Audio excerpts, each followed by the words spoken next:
Visit CleanExpressWash.com today. Broadcasting from the 92.3 The Fan Studios. Fueled by True North Convenience Stores. WKRK-FM and HD1 Cleveland Heights. An Odyssey Sports Station.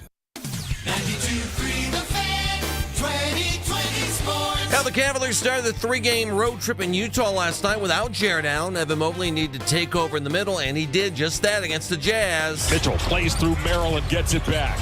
Nice play up through Williams. He puts it up and in, and Evan Mobley is terrific. Night continues.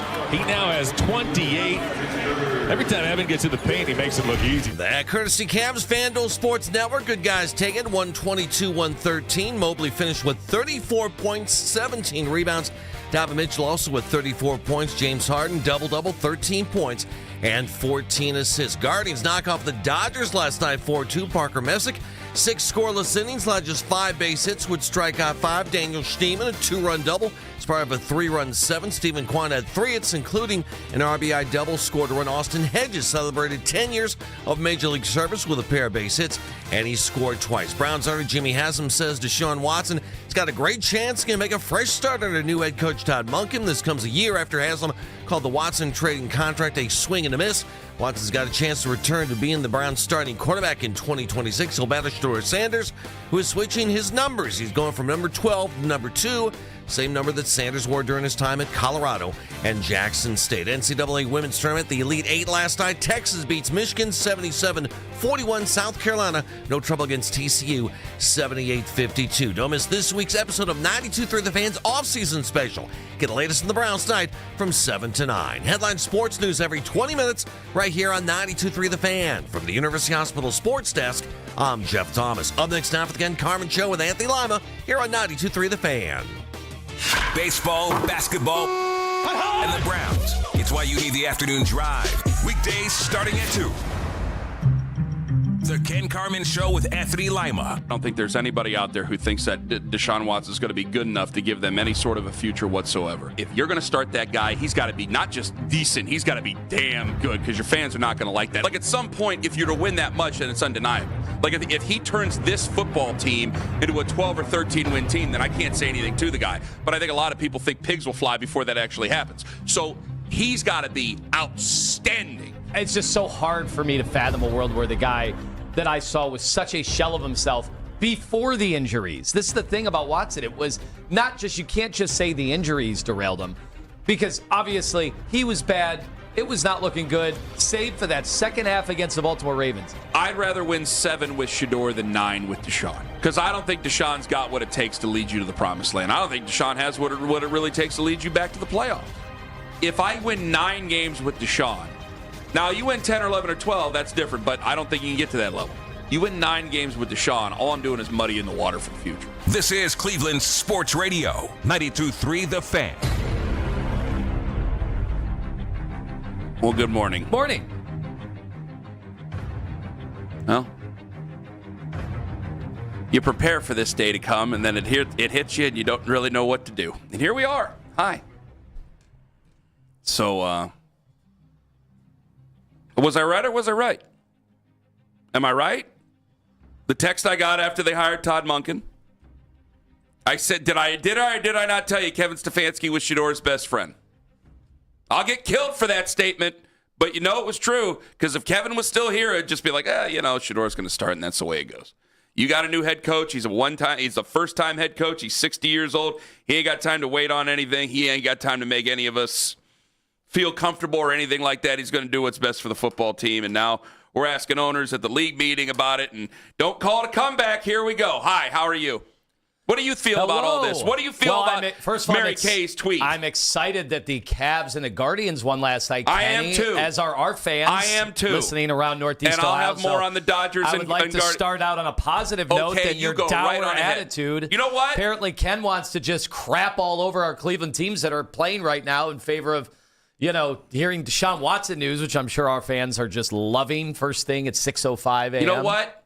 Go right on ahead. Regale all of us with what you saw in both those games. Well, it'll make us feel better. First of all, I'm a Cavs fan. I went to bed early during the Guardians game, but the Cavs game I was locked in till the final buzzer.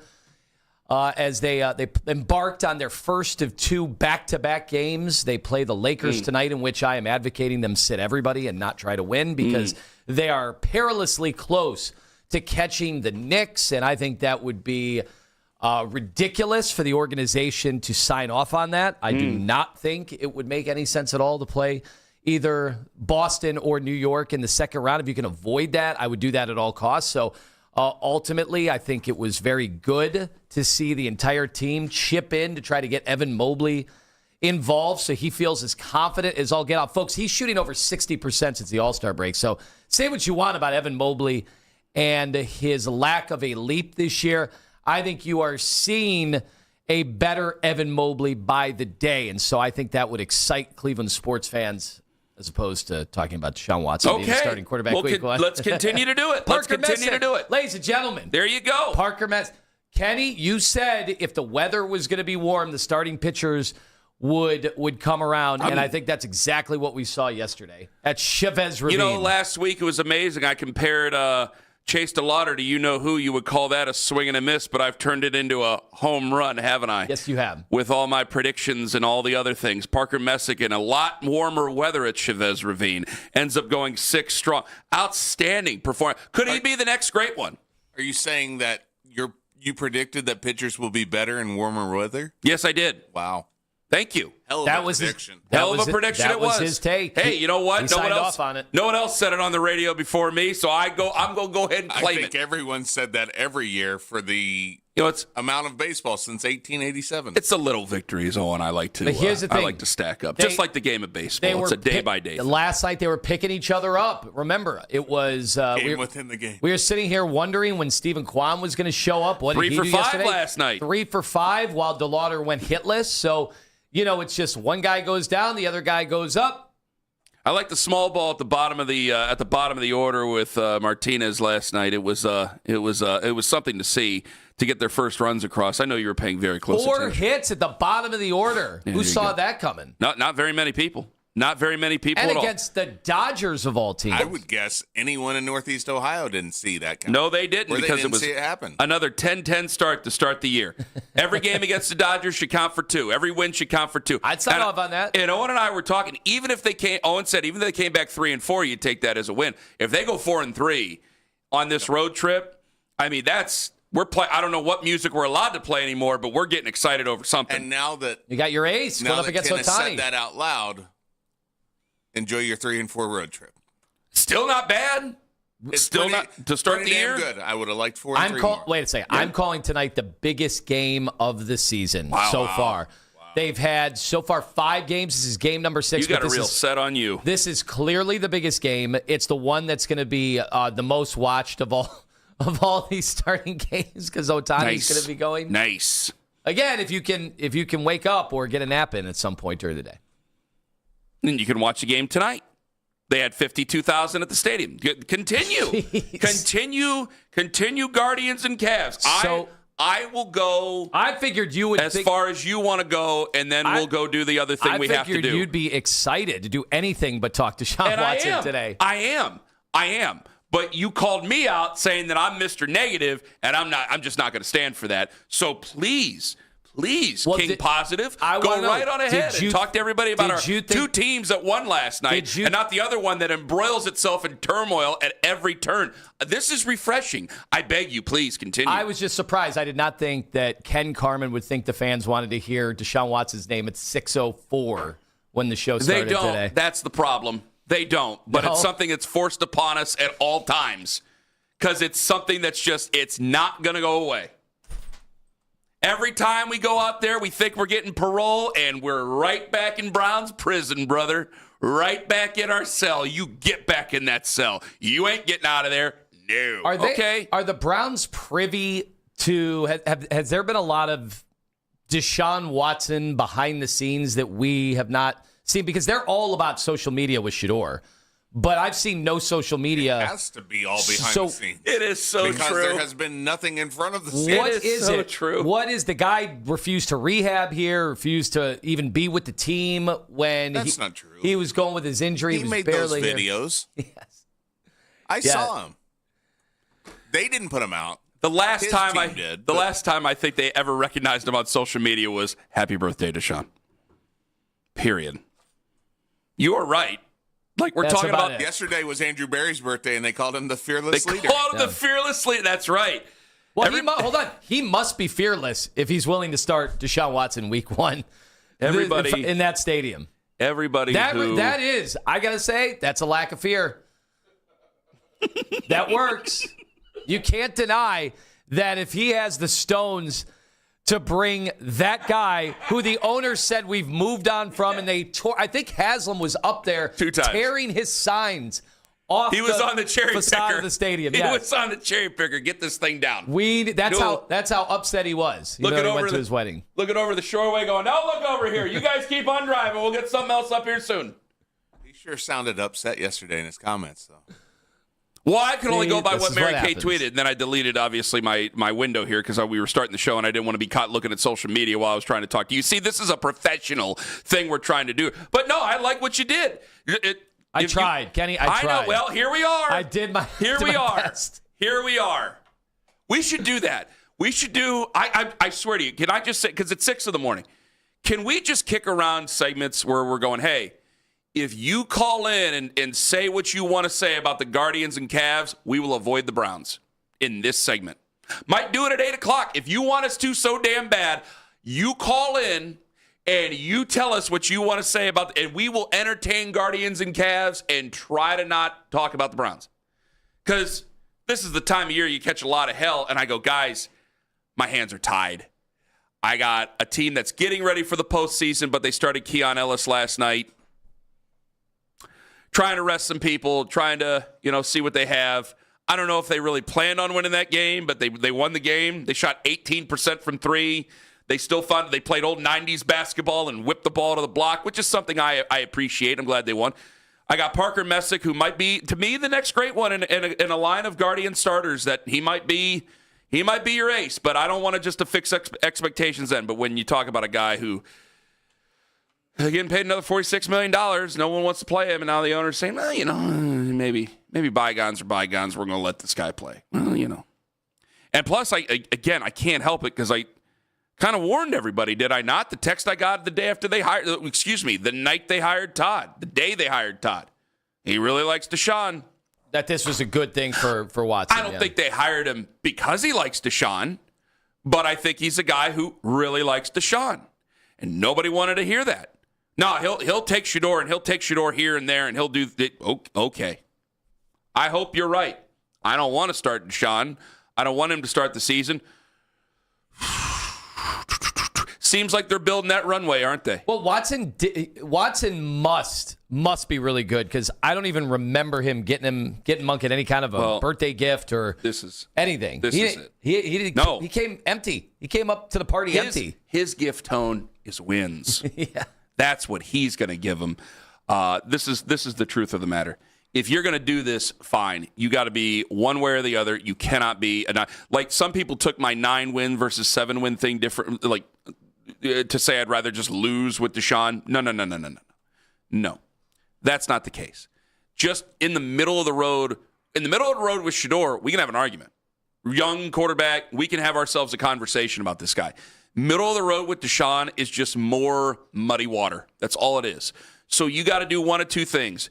If you're going to start Deshaun Watson, you better be a playoff team. Okay? Because there's a way out of this that isn't going to be popular that I say, and it's going to sound nuts, but let's just leave it where it is right now.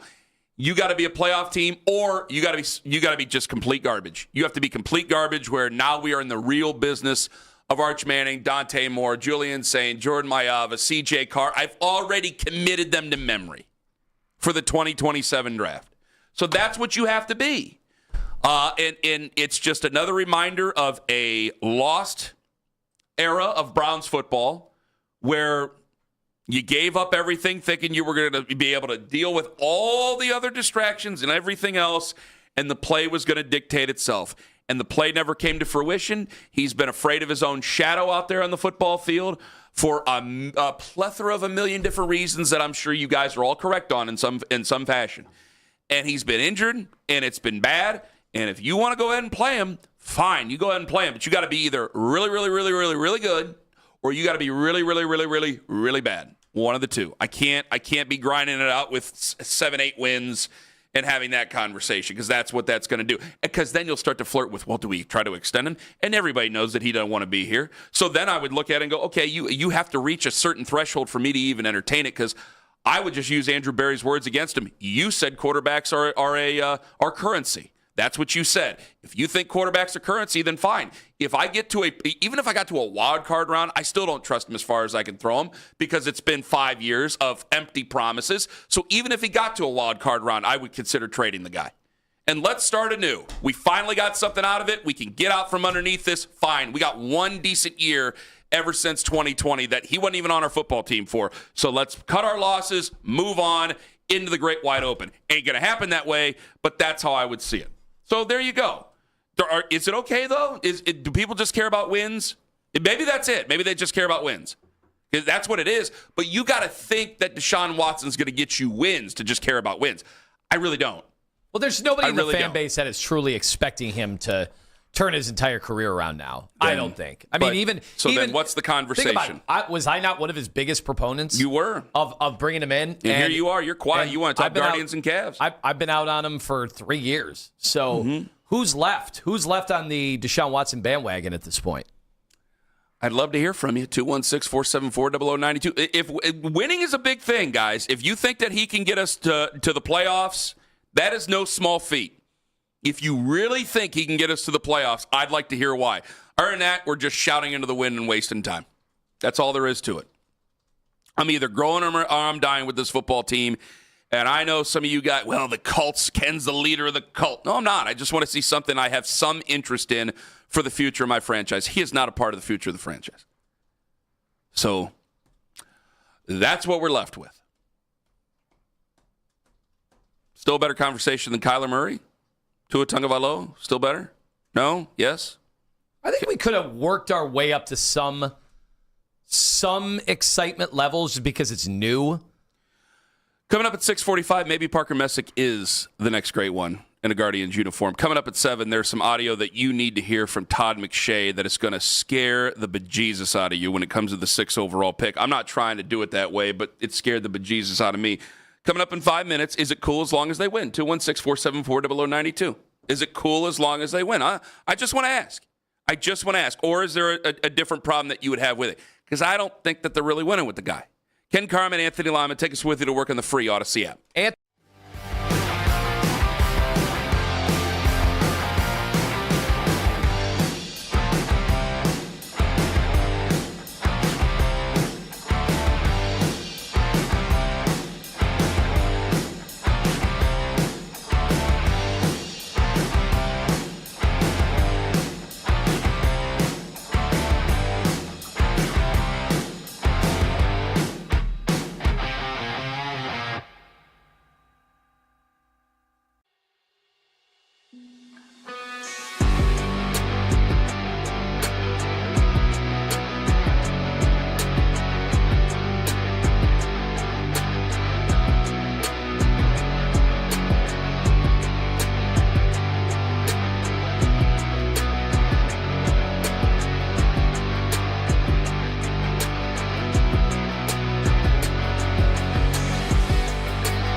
Sports are fast. Betting shouldn't be. That's why it's important to set limits, know the risk, and pause before you play. To learn more, contact Rivian Mental Health and Recovery at 440-989-4900 or visit rivionhealth.org. Listen to 92.3 The Fan on the Odyssey, iHeartRadio, and TuneIn app.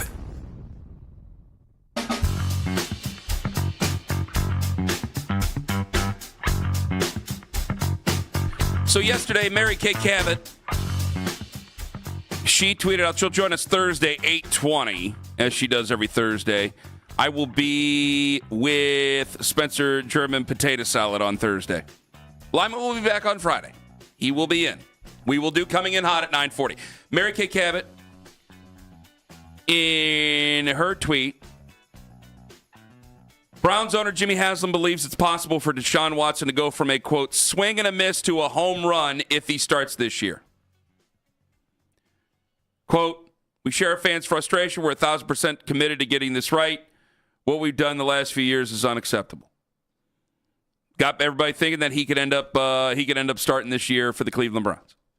Now, I told you before, Todd Monken, I got the text right after they hired him, likes Deshaun Watson. Okay, didn't want to be the bearer of bad news. Got yelled at for it because I was the bearer of bad news. There's a lot there where I tried to say, and I know that Kevin was public enemy number one. He was just go with the flow type of guy. When he got a new head coach in there that's 60 years old, things could go different. I got a lot of different conspiracies that are already going on social media, and I just kind of want to know, do you think that the juice is worth the squeeze anymore? Because you can you win many games with Deshaun Watson? I mean, you got to be to me, you got to be a playoff team. And even if you're a playoff team, I'd be sitting there going, what can I get for him? What can I get for him to end this? Because I still don't trust the future. I cannot see a scenario other than winning a Super Bowl this year where I would ever trust Deshaun Watson ever again. I mean, if it was November and he looked like 2019, but who sees that happening? Like, there's no chance. No. Now, again, if he was, we'd be doing Super Bowl, Super Browns. You'd be going nuts. So you got to admit, Ken Carman doing those shows. I don't want him to lose in November. No, but I'm saying if he was running around making plays and just carving up defenses, which he did, through the first 4 or 5 years of his career. If he was doing that, but it can't just be average quarterback play where great defense is, helping him win the games where you'd be ready to offer him a new contract. Well, thank you, because I hope Shedeur takes this as a sincere challenge, because it's going to be tough when they go to OTAs, because this guy is going to throw against air, and this is another warning I gave you. When Todd Monken said that they were going to decide who was going to be the starting quarterback in OTAs going into training camp, I'm going, boy, this doesn't set up well. One guy's the king of working out. It's Deshaun Watson. I mean, you've all seen it on Instagram. He's a physical he has a physical prowess to him. He is going to be throwing against air. He's going to be throwing in drills. They're not wearing shoulder pads and full hitting and all the other things. So he's going to look good. Like that's an advantage to Deshaun Watson, the OTAs. A guy who's played at a high level in the NFL before, where you can kind of maybe hide some of the bugaboos there. Yeah, that's going to be an advantage towards Deshaun Watson. Again, don't go after the messenger, guys. I guess if his shoulder was finally, because it's been 3 years. It was not good the last time he was in training camp. He was throwing ground balls. Remember, Zach Jackson would come on here and be like, I do not understand this hype machine for Deshaun. He's not accurate. He's throwing balls literally into the turf. It's been 3 years since the shoulder. It's been 2 years since the Achilles. Apparently they think they could put Humpty Dumpty back together again. Fine. But he either better be really, really good or really, really horrific, because it ain't helping you just to get to the middle. By the way, Humpty Dumpty was all about his body, right? Yeah. This he's was not also fat. Humpty Dumpty was just an egg, but this was also mentally. He was an egg. He couldn't lose the weight. How do you put that back together? How in the world do they put that confident dude, I don't know, that was a great team leader, and oh, by the way, was great in the community in his early years in Houston, and he was hooking up the offensive line and all these stories. I remember ESPN, not a week would go by where they wouldn't do this is the next. Paying for this guy's doing everything by the book. The cafeteria staff, and when they had the hurricanes and everything like that, I believe. What was it? The great story they had on ESPN. I mean, there was a lot of great things. They were talking about what a great philanthropist he was, and just unbelievable. Not just a team leader, a civic leader. What happened to that dude? I ain't gonna get that back. How because Todd Monken's a good. I don't have a question that Todd Monken is a pretty good football coach and organized. Now I don't know how great of a head coach he's going to be. I've only seen him be a head coach at Southern Miss, but he's an organized guy. But I say the same thing to a lot of people who are lining up their conspiracy theories. I go, guys, he's not a wizard, so he can only take him as far as Deshaun Watson is mentally going to allow him to take him. So you're going to have to make this offense sing for Deshaun Watson. If you're going to do this, you got to do it the whole way. There's no. Don't do it 1 foot in, 1 foot out. If guys, I know it. If they start Deshaun Watson, I'm going to be over here yelling like a wild man and you getting all upset and all that other stuff. You can't care about that. It's either we're doing a cannonball in the deep end and he's the starter, or we are starting Shedeur Sanders and we're getting ready for whatever may come. But I think both ends up getting you ready for the 2027 season if we're going to do it this way. So we could sit here and grind it out all we want to and yell at each other and block each other on social media, but I still think it's going to end up with the same result. I would obviously, as you could hear in my voice, I'd much rather start Shedeur Sanders just to kick the tires and see what we have on him. I'd rather not have Deshaun Watson play for us again, because I don't think we're ever getting gold out of them there hills. I think the mine is empty. Daryl Ryder, now Daryl's loud and vociferous, and he's angry, and he wanted you to hear this yesterday about this possibility. I can tell you exactly how this is going to go. And the reason why is because Deshaun Watson hasn't looked like an NFL quarterback since the 2020 season. He chose to sit out 2021, got himself suspended for 11 games in 2022 after signing his contract with the Browns, broke his shoulder, ruptured his Achilles twice, missed an entire year last year. In what universe am I supposed to sit in this chair and tell fans, yeah, you should be excited about Deshaun Watson starting for your football team this fall because he's going to be back to what he was with the Houston Texans, even though we're 6 years removed from this guy looking like anything resembling an NFL quarterback. And we're almost another 700 days from the last time he's actually taken the field, which is the second time we've had to go through him being almost 700 days away and removed from taking the field. No, and it's we're less than impossible. 365 days away from the announcement that the Browns have terminated Deshaun Watson's contract and he will be a post-June 1st designation. The off-ramp is staring you in the face. Take it. Daryl's mad. I heard that live. Listen Daryl to was upset. Now, look, these are the hosts. Sometimes they're representative of the fans, but listen to the way Ken started the show today and listen to Daryl. Whoa! And the visceral anger now. I'm not angry. I'm not angry. You didn't sound thrilled when you started the show today. I'm not. How can I be angry about something? You'll make me angry. How can I be angry about something I was texted about the day they hired him? How could I be angry about something? Do you want to play the start of the show? I wasn't angry. For the people? I wasn't angry. I wasn't angry. You've seen me angry. I'm getting angry right now because you're accusing me of being angry. That wasn't angry. Ken angry that this was morning me being resigned to wasting more time because Deshaun Watson to me is a total waste of time. Shedeur, he might end up being a waste of time, but I don't want to say he's a full waste of time just yet. Hell, Dylan Gabriel's pretty close to a waste of time. Fine. A rookie quarterback would not be a waste of time. Deshaun Watson, all he has ever done in this generation is bring back bad memories for Browns fans and also of what could have been for Browns fans had we had not made these crazy decisions back in 2021, really going into 2022. Because you and I go back to October of 2021 when that all started. Like, that's how long it's been. But fine. I can't help it. I can't make Shedeur the starter. I can't stick my head in the sand. It's going to be on Shedeur. At the end of all this, it's going to be on him. I can sit here and pout and moan and be in my feelings all I want and have Lima accuse me of being angry. At the end of all this, guys, Todd Monken's going to pick whoever he thinks is the best for his football team. And fair enough. It's his job. He gets one crack at it. I'm not going to turn him into the villain for picking who he thinks is going to be the best quarterback for his football team. But I'm going to be very, very, very cynical about the possibilities of him being a good quarterback again for this team. Is there in the NFL in general. Is there a chance they're floating this out there to gauge reaction to see if they can even do it, if they can even really start him? They can do it. Why can't they do it? I mean, listen to the fans. Talk about Deshaun Watson. I thought it was odd, especially when you brought it up that the Browns are posting Shedeur Sanders to and fro all the livelong day. He changed his number yesterday, by the way. Get ready to go buy a number 2 jersey. It's all Shedeur all the time. And then the guy who they might start, where's he at? He's if you just followed him on social media, you wouldn't have known he was on the team in 3 years. No, you wouldn't. Just saying. But hey, all you have All you risk is losing more games. But all you have to do is start. I will trust Todd Monken, a guy who's a lifelong football guy. I'm not going to make him out to be a villain. Now, at the end of the season, if he goes out there and does what I think he's going to do, which is probably going to be more of the same of what we've seen, where there will be fits and starts and problems and questions on the offense and miscommunication and all that other stuff, fine. I will be upset that we didn't really get to kick the tires on Shedeur, but you know what? So what? Who cares? We'll end up going on to the next quarterback anyway. We'll talk about Dante Moore by the time October rolls around this year. We'll talk about Arch Manning by the time October rolls around this year, or all the other quarterbacks that now I have fixed already in my head about who could be possibilities going into 2027. That's where we'll be. That's where we'll be. Because if it comes down to an actual open competition, the veteran might win it. So I can sit here and yell all I want. It's going to be on Shedeur to go out there and take the job. And honestly, as viscerally angry as I sound, according to Lima, I'm not angry. How can I be angry? It's probably for the best. I can stomp my feet all I want. Do you or do you not want your head coach to pick the very best player for your football team to start at that position?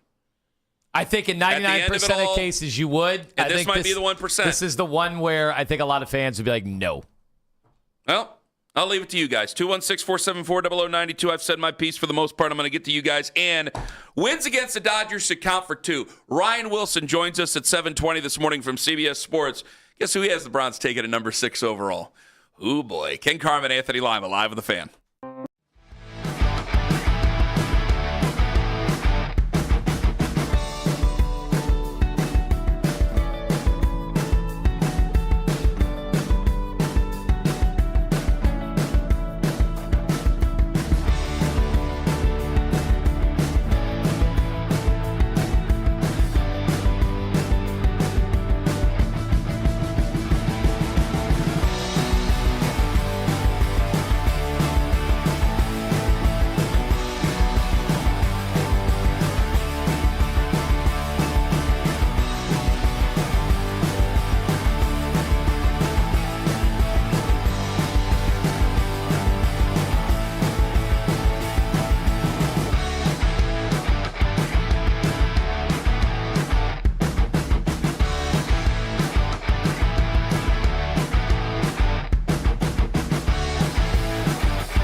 Baskin, 2026 is the year for that new kitchen. Get professional grade quality and factory direct pricing with Choice Cabinet. Tell your contractor you want Choice Cabinet or visit the Warrensville Heights showroom today. Start your dream project at choicecabinet.com. Catch the Fan Offseason Special every Tuesday from 7 till 9 p.m. right here and on the 92.3 The Fan YouTube channel. We are Sports Radio 92.3 The Fan. 9 o'clock, we're giving away a team for the Fan Mock Draft. It is your opportunity to trade Deshaun Watson in that Fan Mock Draft. Guys, you can do anything you want. You can trade Deshaun Watson for the entire first round. I don't care. If you get the Browns, you can do whatever. If you don't get the Browns, you can go to the person who does have the Browns, and you can make a trade. Go right on ahead and do that at the Fan Mock Draft coming up in late April in a couple weeks. And you could be going to the Fan Mock Draft. I don't have all the information in front of me because I'm not a professional broadcaster. It's a game on in It's a game on. Olmsted. In North Olmsted. Home of the Eagles. All right, I want to get to the Guardians. We will get to the Guardians here in just a moment.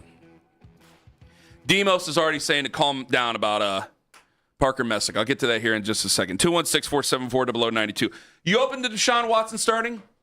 I'm just like, yeah, you better win. You better win or lose everything. As I've said, not particularly. He would have to just look like a guy that has not stepped inside the city parameters. We have not seen anything remotely resembling the guy that I wanted. You said he better win, but then yesterday you said you didn't care if he won 9 games. Because you don't want to me, that's just the middle. To me, that's just the middle. It doesn't make it any easier.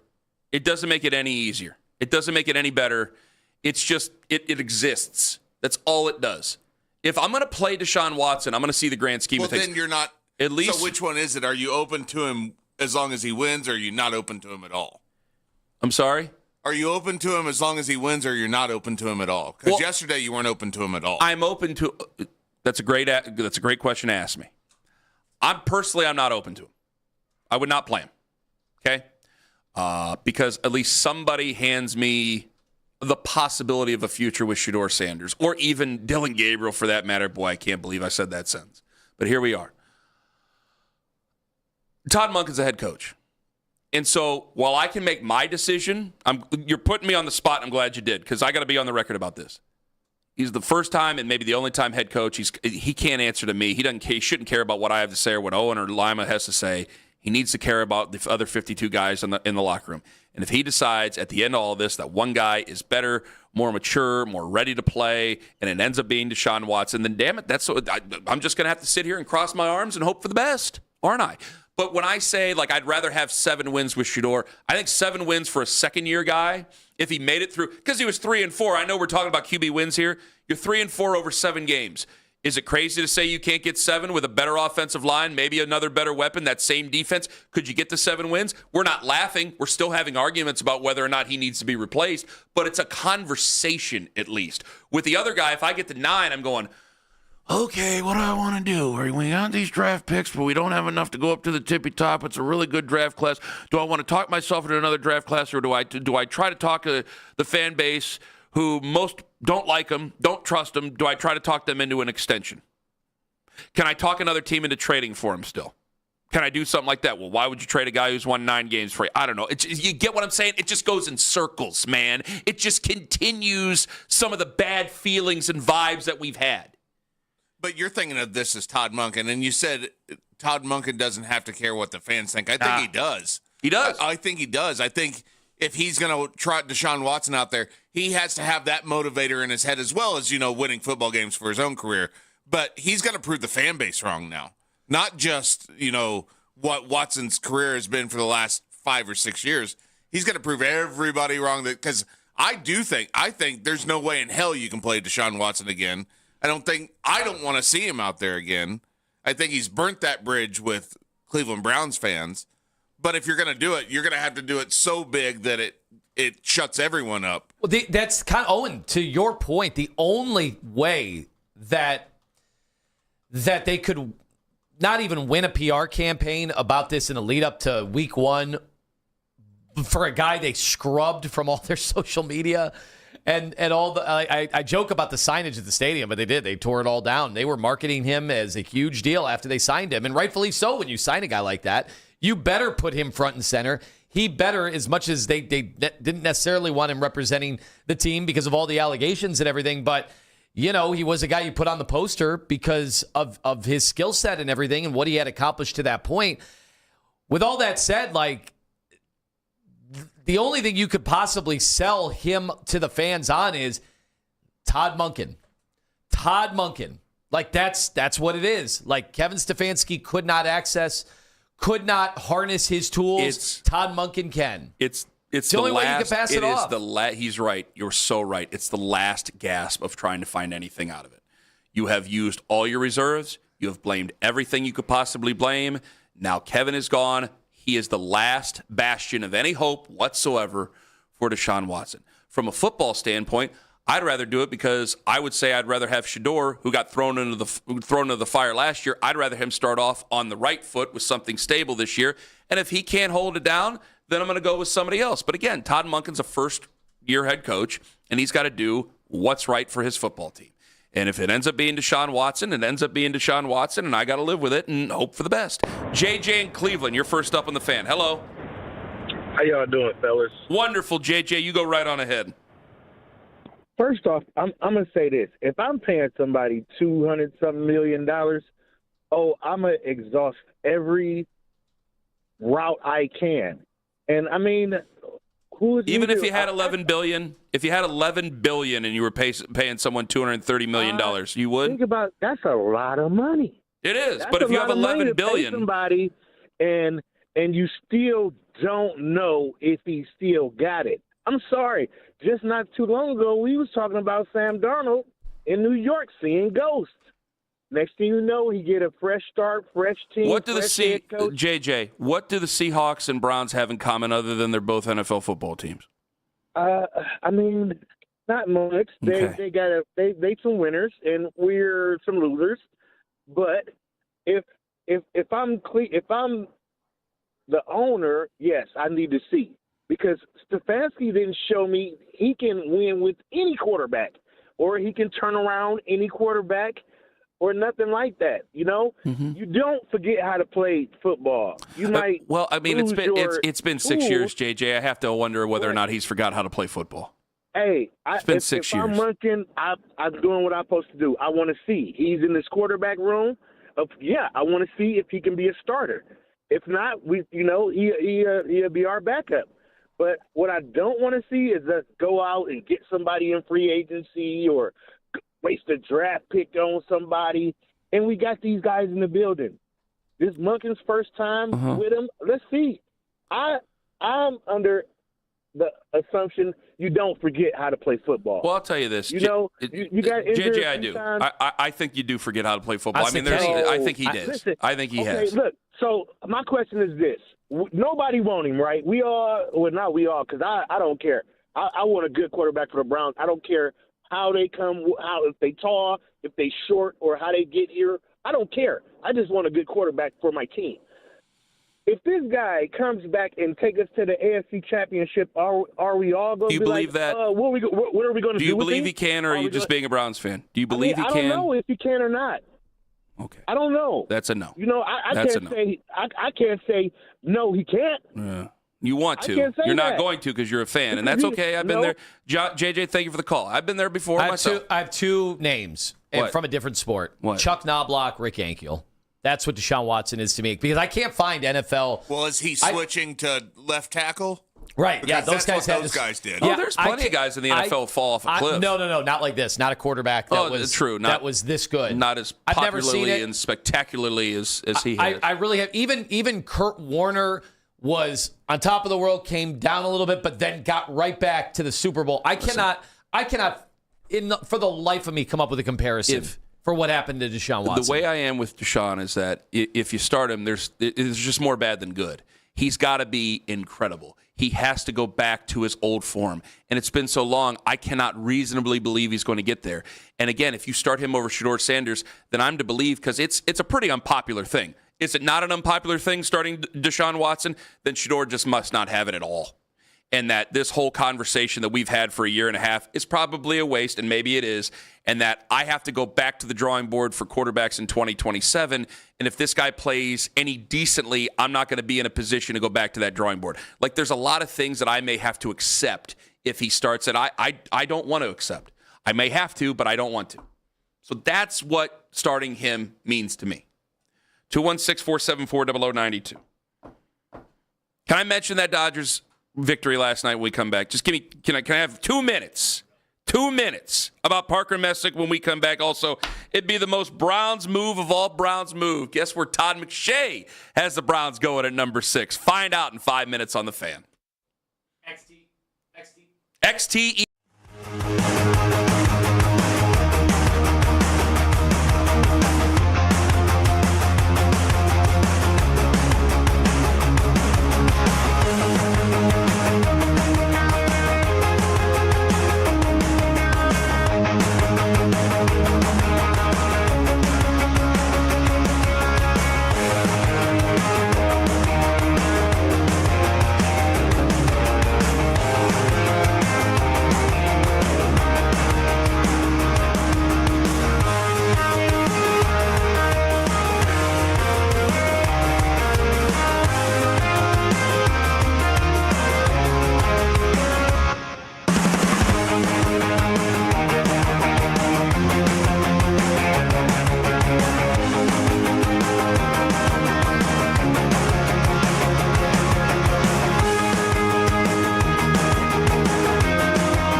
scored a run. Austin Hedges celebrating 10 years of Major League service, pair of base hits, and he scored twice. Browns owner Jimmy Haslam saying that Deshaun Watson's got a great chance and can make a fresh start under new head coach Todd Monken.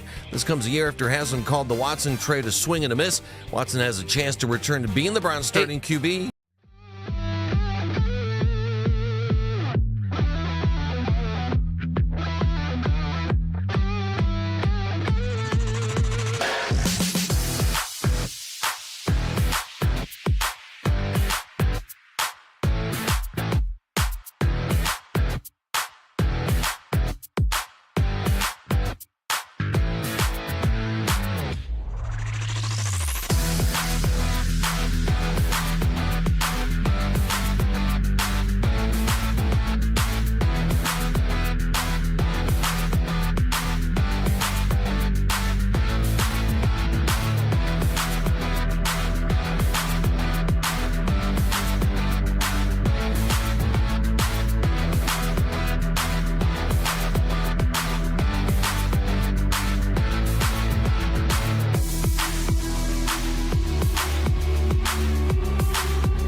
Than he showed me last year, I'm probably looking at this like I want to make totally sure that we got it wrong on Deshaun Watson before the contract expires. Listen for the MMQB's Albert Breer, Tuesdays at 5:20 on Cleveland's Sports Radio, 92.3 The Fan.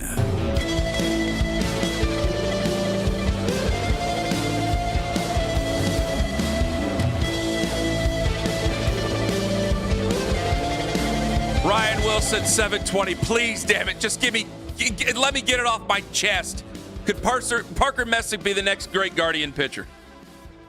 Can I go around the room, please? Please, please, please, please. Yes, no. He went 6 innings strong last night against the Dodgers. Everyone against the Dodgers should count for 2 because it's the Dodgers, and it's the early part of the season. I'd sign off on that. Let's go. It was warmer at Chavez Ravine. Which, if anybody's been telling you, and you know it's been me, when the weather gets warmer, the Guardians get better. Sorry. I've heard that when the weather gets colder, the mics heat up. Does he have what it takes to be the next great Guardians pitcher? Around the room. Owen? Yeah, why not? I mean, they haven't had the next great in a while now. No, they haven't. Well, Bieber was the last next great. I It's think supposed to be Tristan McKenzie, and then that flamed out. And Tristan McKenzie and Bibby's fine. Tristan McKenzie, you're right. Tristan McKenzie was the example where it's like, ooh, I went a little overboard there because you get used to the Guardians having a top end number 1 starter who's a Cy Young caliber pitcher, and so when Tristan McKenzie came in, I just assumed, a lot of us just assumed that he was going to be the next top-end, starting caliber, Cy Young type of pitcher. And he just wasn't. And no offense I hope he gets his career back on track, but obviously it's not really going to work out it didn't work out for us. So I think I was kind of expecting more from what I was getting, and it had to recalibrate me. It's almost like when we had Kalen DeBoer, right? You're taking over for Nick Saban. The only thing you can do is win another national championship. Other than that, you're going to be a disappointment. So when you're following a lineage of Kluber, of Bieber, of these great pitchers, if you don't achieve that, you're going to be ripped for it. And so now I think that it's recalibrated us a little bit. And you're right, Tanner Bibby's nice. You want more out of Tanner Bibby, but man, you see this Messick and you're like, good God, this kid, there's something there. But 6 innings strong last night. Tonight's a big one. They got Ohtani tonight, and we'll get back to the Guardians coming up here in about last night at 7:45. 216-474-0092. So they're all getting in. I know I wanted to get to McShay's comments coming up here. I still want to. Watson ain't going anywhere except maybe for the starting job, okay? I just want to know, real quick right now, for the people just tuning in, who's your starter week 1 right now? Probably Shedeur. They didn't bring anybody else in. Okay. Mine is Shedeur. Yours is? Has to be Shedeur. Okay. I'm just making sure. Because if you start Shedeur and it doesn't go well, it's like, hey, I gave him a whole offseason. I gave him a chance. It didn't go our way. We're going to have to move on to the veteran here. We're going to have to move on to Deshaun Watson. I don't want to throw him back into the quote-unquote fire again. Okay, I don't know, guys. If I'm gonna guess that either one of these guys is a quarterback for the Cleveland Browns in 2027, I mean, I'll put it at 20% right now. But I still want to go in with the best foot forward for the future. But again, Todd Monken, if you're making the decision, you're doing it the right way. If you let the head coach make the decision as a starter, I can't fault you for it, trying to do it the right way. You did it the right way. You picked the head coach for a reason. He's supposed to pick who's starting for the football team. We all complain if anybody steps in there and makes decisions for head coaches. But the ones that wanted Kevin fired so bad, and that's an entire team thing, that's not a quarterback thing, and I'd given up on him too. But you had to know the risk going in, because I am convinced if we're still Kevin, he's just go with the flow. They would pick Shedeur, and he would just start Shedeur. But it's Todd Monken. He's older. First time he's got to be a head coach, the only chance he might get to be a head coach. He's going to do what he believes is best for that football team. Damn what Kenny and Anthony say. Well, I think that's the only way that this could possibly, and I'm not saying would totally change people's minds, but Monken is more of, what have we said about him and his communication style? He is upfront. He's kind of in your face. And unlike Kevin, and obviously we talked about his strengths and weaknesses so many times over the 6 years he was here, but if Kevin vouched for somebody, it didn't mean anything to me, because he basically treated everybody on the roster the exact same way that he would talk about these guys. Everything was in the dark. Yeah. I think Todd Monken, if he tried to sell you on Deshaun Watson, it might have a little more legs to it than the previous coach. Well, I think he would actually come out and use descriptors and explain why Deshaun Watson is the guy they'd be going with, when Kevin would just be like, well, he's a guy who's battled out there and managed that situation, and he would say a bunch of nothing, and it would not be inspiring to fan base at all. I think Kevin, if there's one of the major criticisms I had is that he didn't give enough of himself to his team. There was still always a wall up there, because I don't think he wanted to get close to him just in case he had to cut him or anything like that. I think that's a Bill Walshism. I think that's the way Chuck Noll was. But I'm talking about two dead guys. I'm not talking about what it is in the future right now. And you're seeing a lot of guys, the way they have success, they are not stoic. As much as I want to be critical of Kyle Shanahan and how he moves and talks like a serial killer amongst us, I mean, there are guys right now, they would go commit armed robbery right now for that man. They love him. They love him. So there is clearly a difference between how he talks to the media and how he talks to them. And I can be critical all I want. Obviously, he's been very successful. And if Todd Monken is like that, then yeah, I think it's easy to go with the flow, because he's going to be in tune with what the team wants, and he's going to pick the best quarterback for it. Todd McShay from The Ringer, he had his podcast last night and threw Brown's Twitter into a tizzy as he mentioned that Caden Proctor at number 6 and his co-host Steve Mensch not very happy about it. I think that he's more bottom half first round. You're even lower than him than I am. Talk people through what you see as our offensive line guru, what you see in Proctor's tape, that when I say he could go 6 overall, you have like a visceral effect. I think that the tape's just not good enough. It goes even further. Steve Mensch will tell you why the tape's not good enough. I don't know if I want to go through all of the plays that I wrote down when I was watching his tape of how many times he gets beat to the inside. He's vulnerable as a pass blocker. And I know he started all these games in the SEC and he won all these awards and people think he's this super talented kid, and I get all of that. But when I'm watching pass protection, I mean, that's really the crux of this for me. No, I said there's a lot of things I like. Again, audio courtesy of the McShay Show from The Ringer. And I like Caden Proctor. And I might be willing to take a risk, because I know there's risks for him at 24. But at number 6 overall, Todd McShay, he said he wouldn't be saying it if he wasn't hearing things. We get 24 days left to the draft. Every minute we spend on this show is valuable right now. I'm not starting a show with Caden Proctor unless I'm getting information from somewhere that I like. There's something there.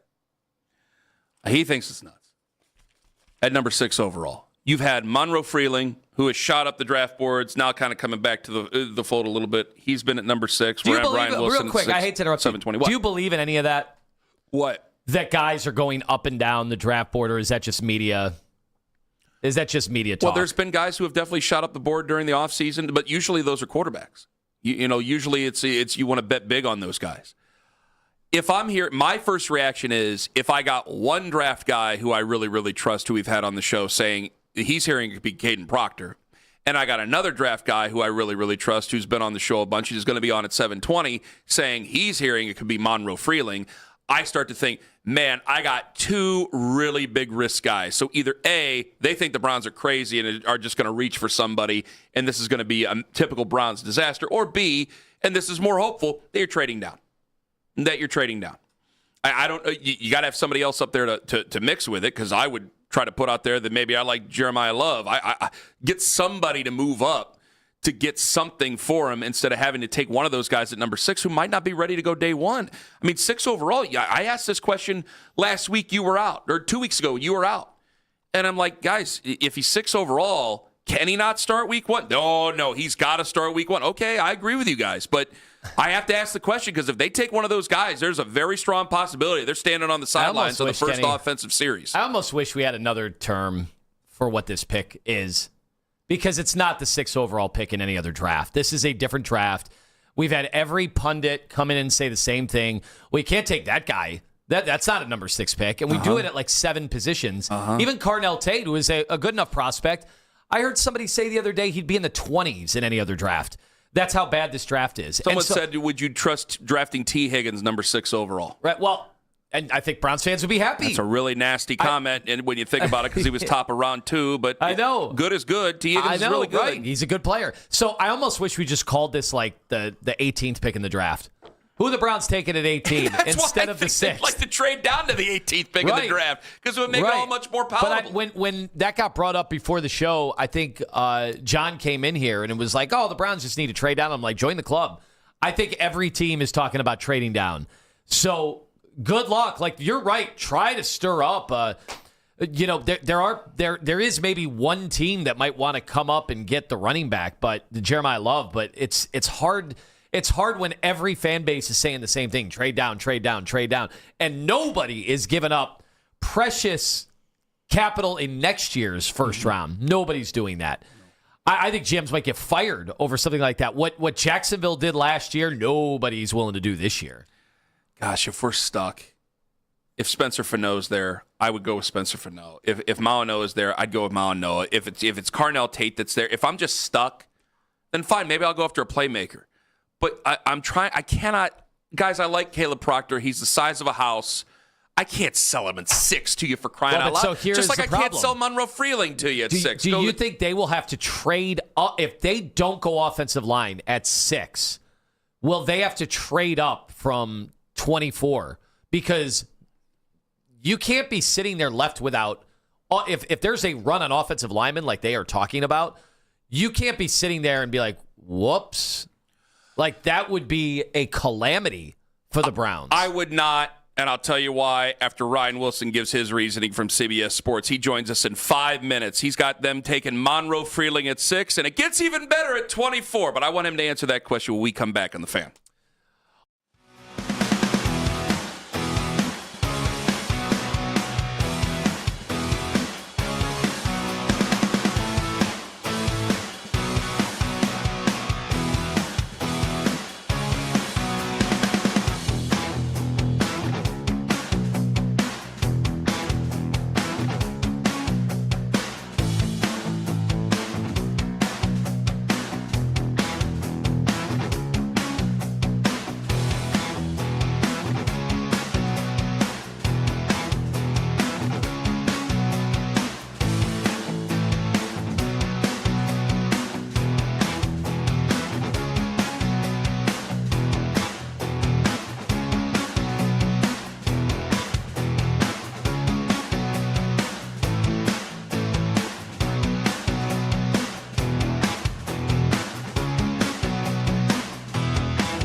Same numbers Sanders wore during his time at Colorado and Jackson State. Don't miss this week's episode of 92.3 The Fan's off-season special. Get the latest on the Browns tonight from 7 to 9. Headline sports news every 20 minutes right here on 92.3 The Fan. From the University Hospital Sports Desk, I'm Jeff Thomas.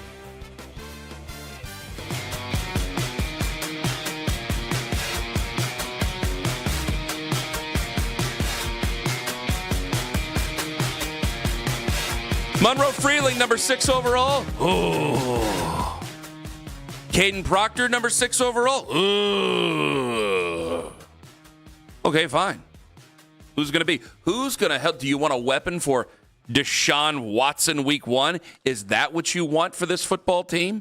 Is that what you're pining for, Anthony Lima? Is that what you so desire, Tone? You know what? We went to break, and I brought up how bad the draft is, and I don't want people to get this confused. There are going to be great players taking this draft. There's probably going to be. Is there a Hall of Famer in every draft? Can we go that far? No, there's not a Hall of Famer in every draft. Okay. But, I mean, there's usually this. I don't know. Let me go looking through the drafts. Probably there's one in each one at some point. Either way, there's going to be great players in this draft. There's going to be all pros. There's going to be, Pro Bowlers if we care about that. There's going to be. Can't necessarily say there's a starting quarterback of the future. Obviously, Mendoza at number 1. The thought is that he could be a franchise quarterback. He projects to be a franchise quarterback, but you can't guarantee it every year. All I'm saying is I don't mean to wipe people's hopes and dreams out by saying it's a bad draft and that the people that do this for a living are like, well, Carnell Tate at 6. If this were any other draft, he wouldn't go there. I'm not saying that wouldn't be a good player. You brought up T. Higgins. All I'm saying is the traditional value that is assigned in these pick ranges every year. They have told you, man, there's no Joe Alt. There's no normally guys that you take in this range do not project where they typically do. So that is what makes this draft a little bit different from your traditional drafts. Well, let's go to Ryan Wilson. He's on the Make It Right Call Kyle Wright hotline. He's from CBS Sports, NFL, and NFL draft analyst for CBS Sports. Hosts the With the First Pick podcast with Rand Carthon, former NFL GM. Ryan, what the hell do you have with Monroe Freeling going number 6 overall? Are you doing this just to upset us? Good morning, Ken. It's always good to talk to you. Yes. Look, here's the explanatory note, and one of my sayings is if you're explaining, you're losing, so hold on. I would take Caden Proctor here all day long. You would take him? I would take Caden Proctor. I think we're overthinking it with him, but the caveat, the mitigating factor in terms of my thought process for the Browns at 6 is that if you have concerns about DeJuan Jones's weight, clearly they did, and the rest of the league did because he fell to the 4th round, then maybe you want to pass on Caden Proctor, who was 357 and looked great at the combine, but he did not play at 357. He played somewhere north of that. So how far north can you go? I played north of that, so I understand. Yeah. Give me a number, Ryan. I want a number.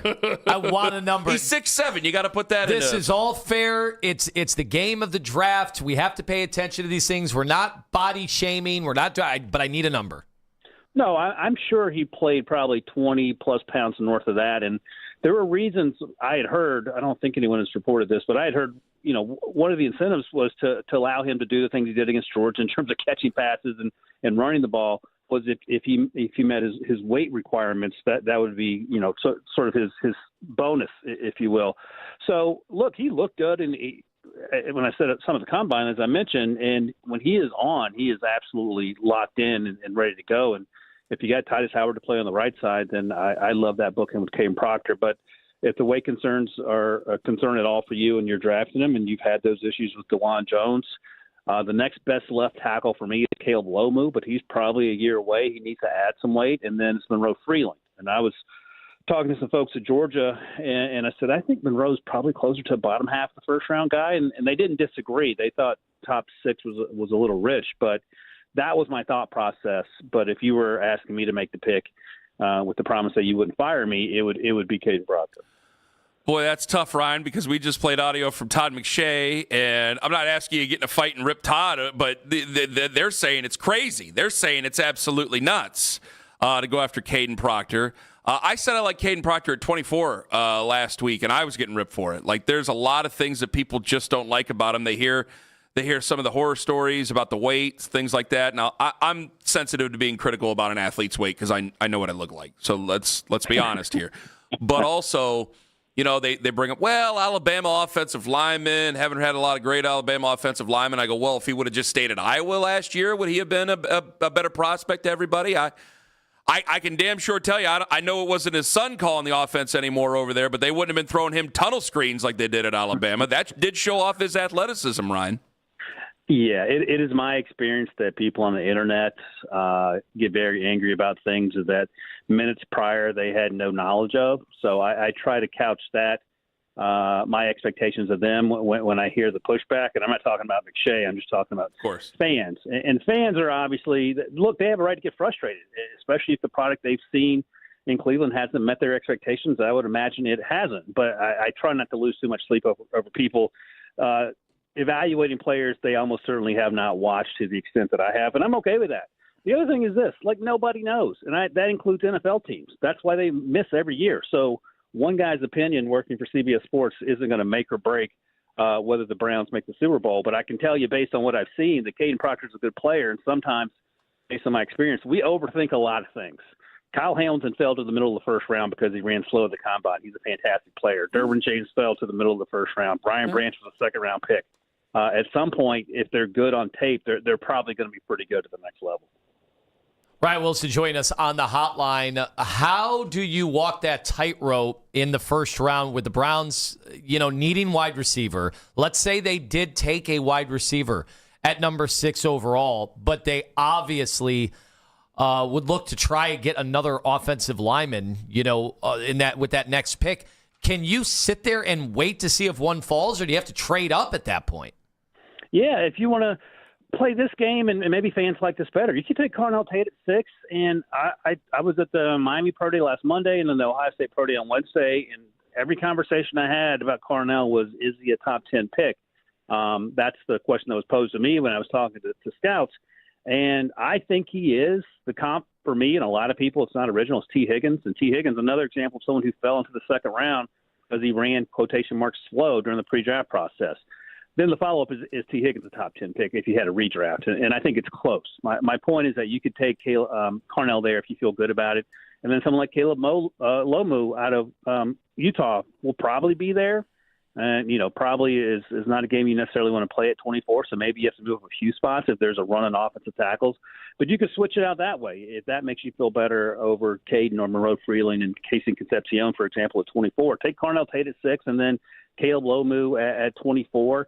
And you get the same guys with different names and maybe feel a little bit better about it.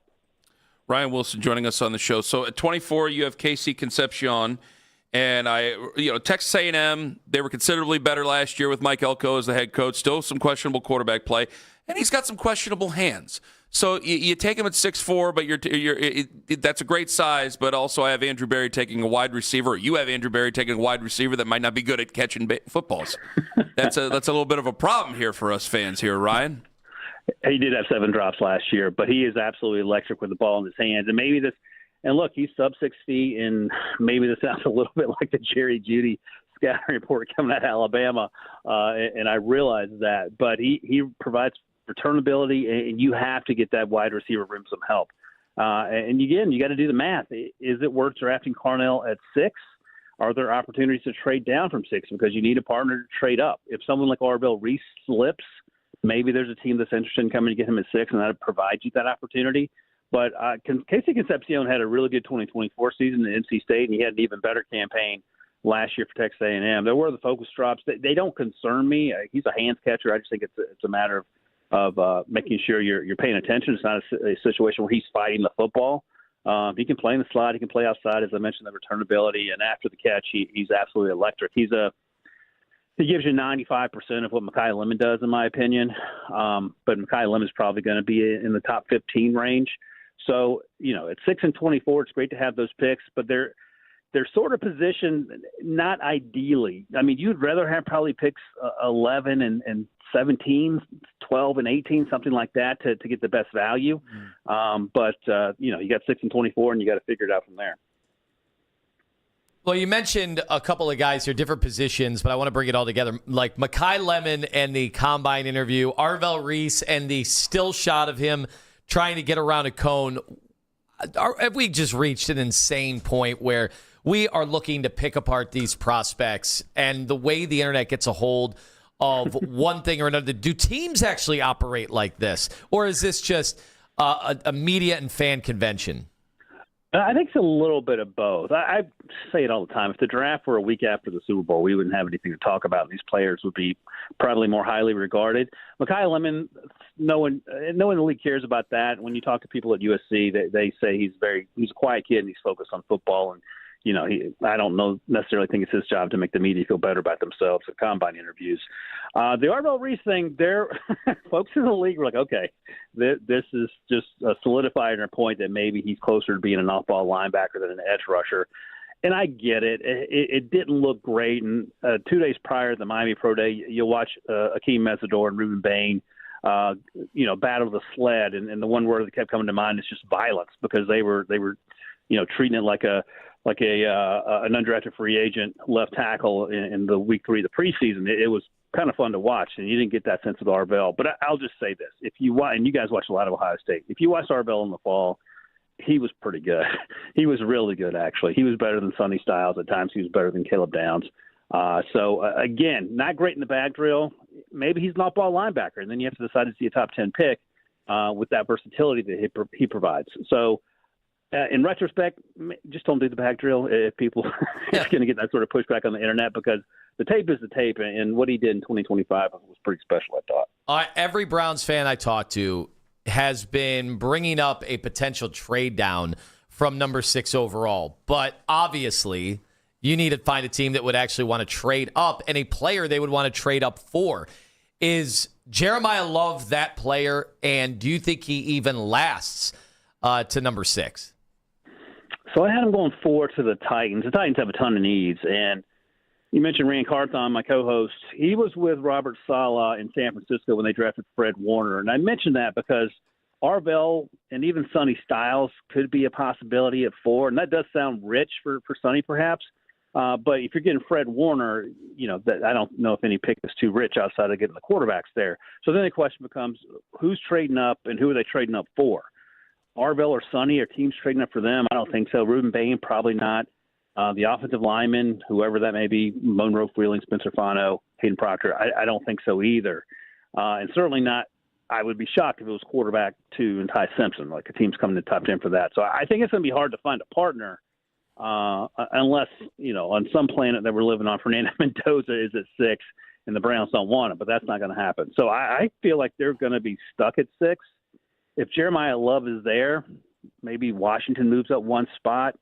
The Saints and the Chiefs got their running backs in free agency.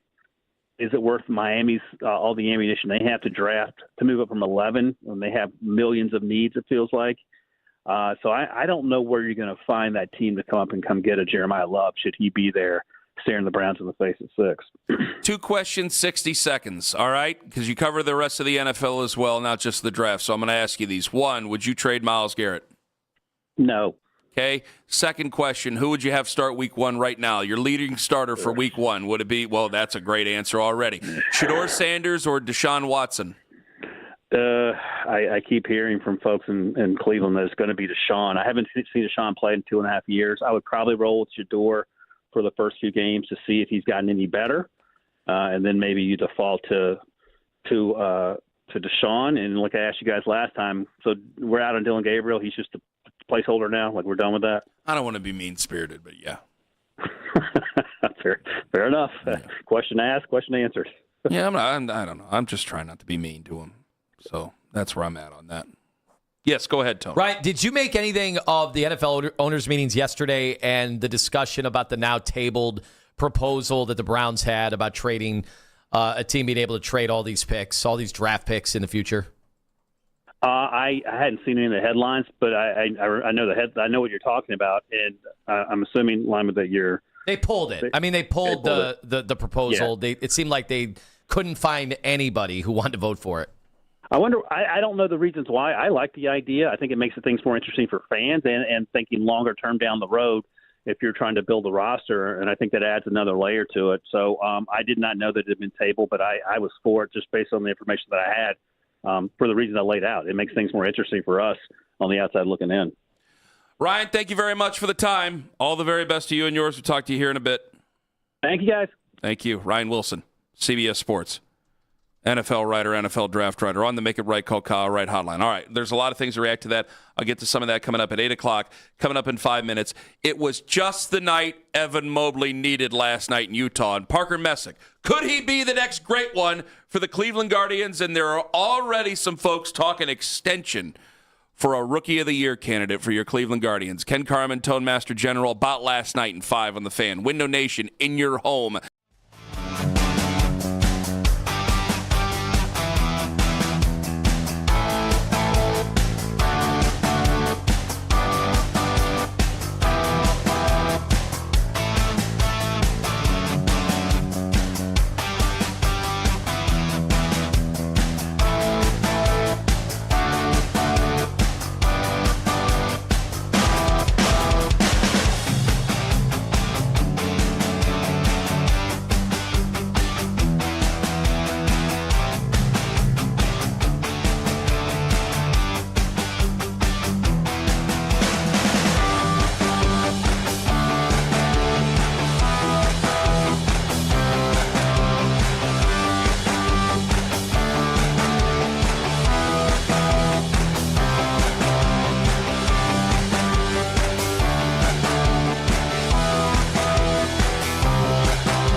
his whole career. I got rumors about him. He couldn't please his wife, so now he's divorced. Put a damn winning team on the field. Now the Ken Carman Show with Anthony Lima give their thoughts on what you might have missed about last night. A lot after dark happening about last night with the Cleveland Cavaliers going on the road to Utah, and they defeated the Utah Jazz, the hapless, the lowly Utah Jazz. But Evan Mobley, 34 points, 17 boards, 15 of 21 shooting, and 4 of 5 from the free throw line. And yes, it is against the Jazz. It is without Jared Allen.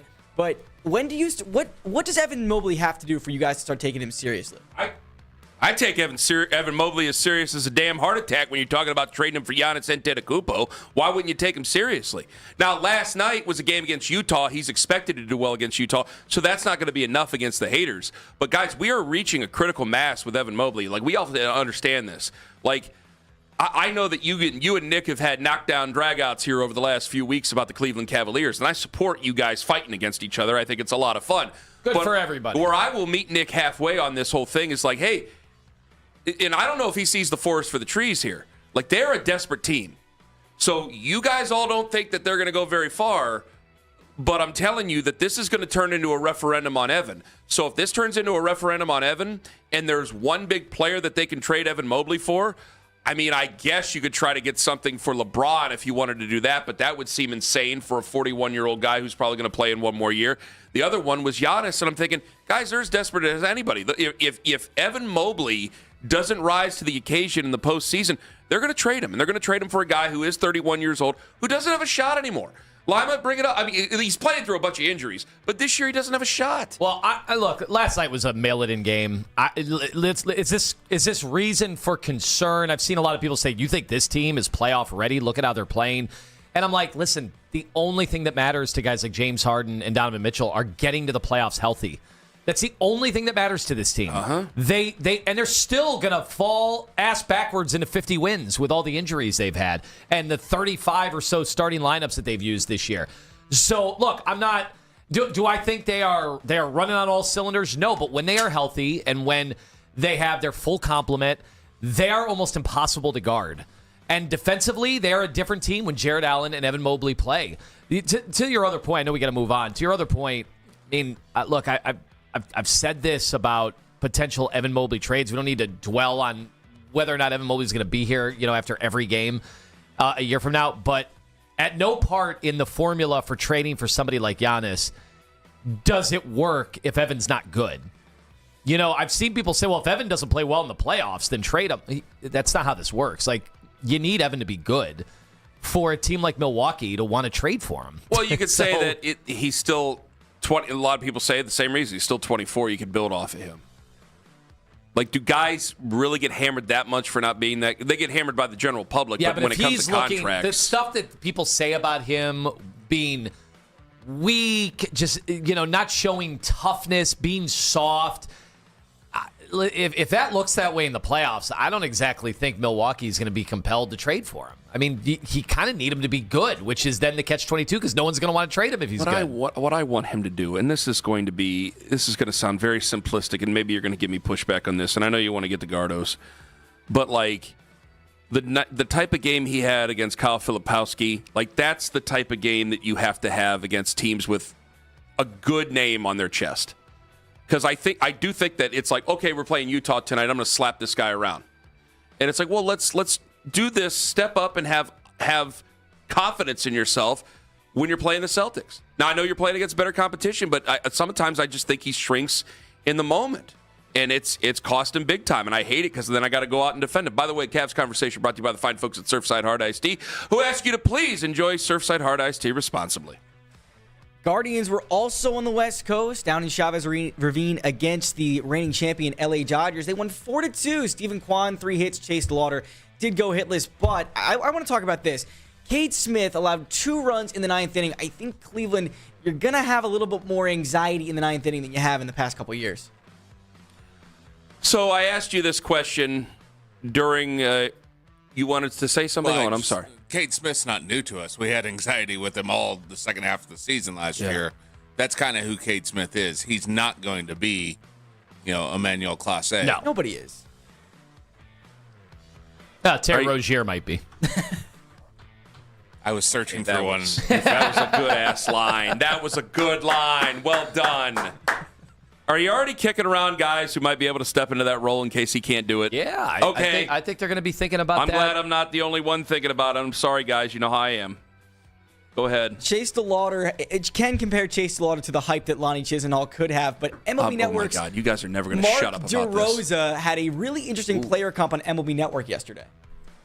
Chase DeLauder, who is rocking the Medieval Times helmet all weekend, going deep. That's their new skit. This guy, 24 years old, 6 for 17, 4 homers in 4 games this season. One of 2 players with 4 bombs in his first 3 Major League Baseball games, him and Trevor Story, and he gives me Paul O'Neill. Oh, yeah, good comp. Come on, there's a little in there. Maybe they found their power hitter to go with Jose Ramirez. Paul O'Neill's not even a home run hitter. He said it on Seinfeld. 281 career home runs. That's not bad. But he says he's not even a home run hitter. He said it on Seinfeld. Who am I supposed to take Paul O'Neill's word for it or Mark DeRosa, who nearly messed up the entire World Baseball Classic? Nearly, yes. He's still learning the rules. He'll have it figured out in the 5 years from now when they do this again. You think he'll hear this audio and then he'll go, God, these people can't shut the bleep up about this the same way I do with Lonnie Chisenhall stuff? You earned it, Paul. You got to live with it. We're in the same spot there. That's Paul O'Neill's fine. By the way, hopefully he doesn't knock himself out in left field like Paul O'Neill did here the one time. Should we have made more of the medieval helmet? I don't think we've even talked about it. Well, I like it that it's organic. They went to a Medieval Times restaurant. They all liked it, and so they all decided. Do you know what Medieval Times is? Yes, I know what that is. Okay, does everybody know? I've seen the Cable Guy. Okay, yeah, you go there and they do jousting and all that stuff in front of you here. I heard it's really cool. I've never been there. So they all went there. Orlando, Florida, 1998. They liked the stuff, and so who was it that decided to go buy it?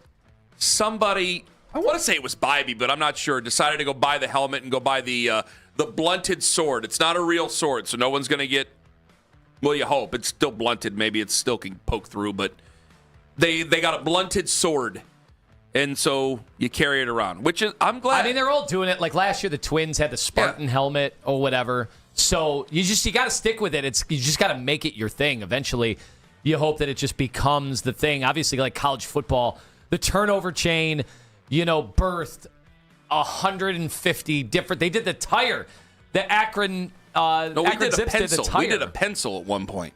You got a pencil. The team that wasn't pencil, bowl eligible because of academic reasons somehow in the 2025s was able to have a pencil. Oh, boy. Use that pencil on some of the tests. Hey, they hired a new basketball coach yesterday. Yeah, I got a new basketball coach. Dustin Ford. Carson Beck ain't been to school in 15 years, and somehow they're hammering the Akron Zips. Interesting. That's embedded. Didn't even graduate. Yeah. And he was in college for like 8 years. Yeah. Is that it for about last night? That's it for about last night. Yeah, we got Dustin Ford. Who's his brother, Tone? Geno Ford. There you go. There you go. Legends, Cambridge Who's Legends. his great-grandfather? Well, there's Gene Ford. I think that was the dad. Wasn't that the dad? Not sure. Oh, come on, Mr. Basketball. You were knocking me. I just remember I watched Dustin Ford play in my 1 year at Ohio University. Good luck to John Gross at Charleston. I got no ill will. Fabulous basketball coach. Hopefully Dustin Ford keeps the good vibes going. Someone would have called him the cat's ass to his own half-brother. He was still good. Doesn't mean he disagreed just because he was his brother. All right, coming up here, just over 20 minutes. There are no room for heroes anymore. Coming up in 5 minutes, I want to get back to what we were talking about with this whole Watson stuff. And it's not if you build it, they will come. If you build it, you better demand this. I'll tell you what this is in 5 on The Fan. It's Anthony Lima 4.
not up there with the Celtics. They're not up there with the Cavs. They live in this other level where I think the Knicks live in as well. You're a top 10 team in the NBA. That's still a good team. If they don't play, stink. if they you play, don't stink. The Afternoon Drive. Weekdays starting at 2.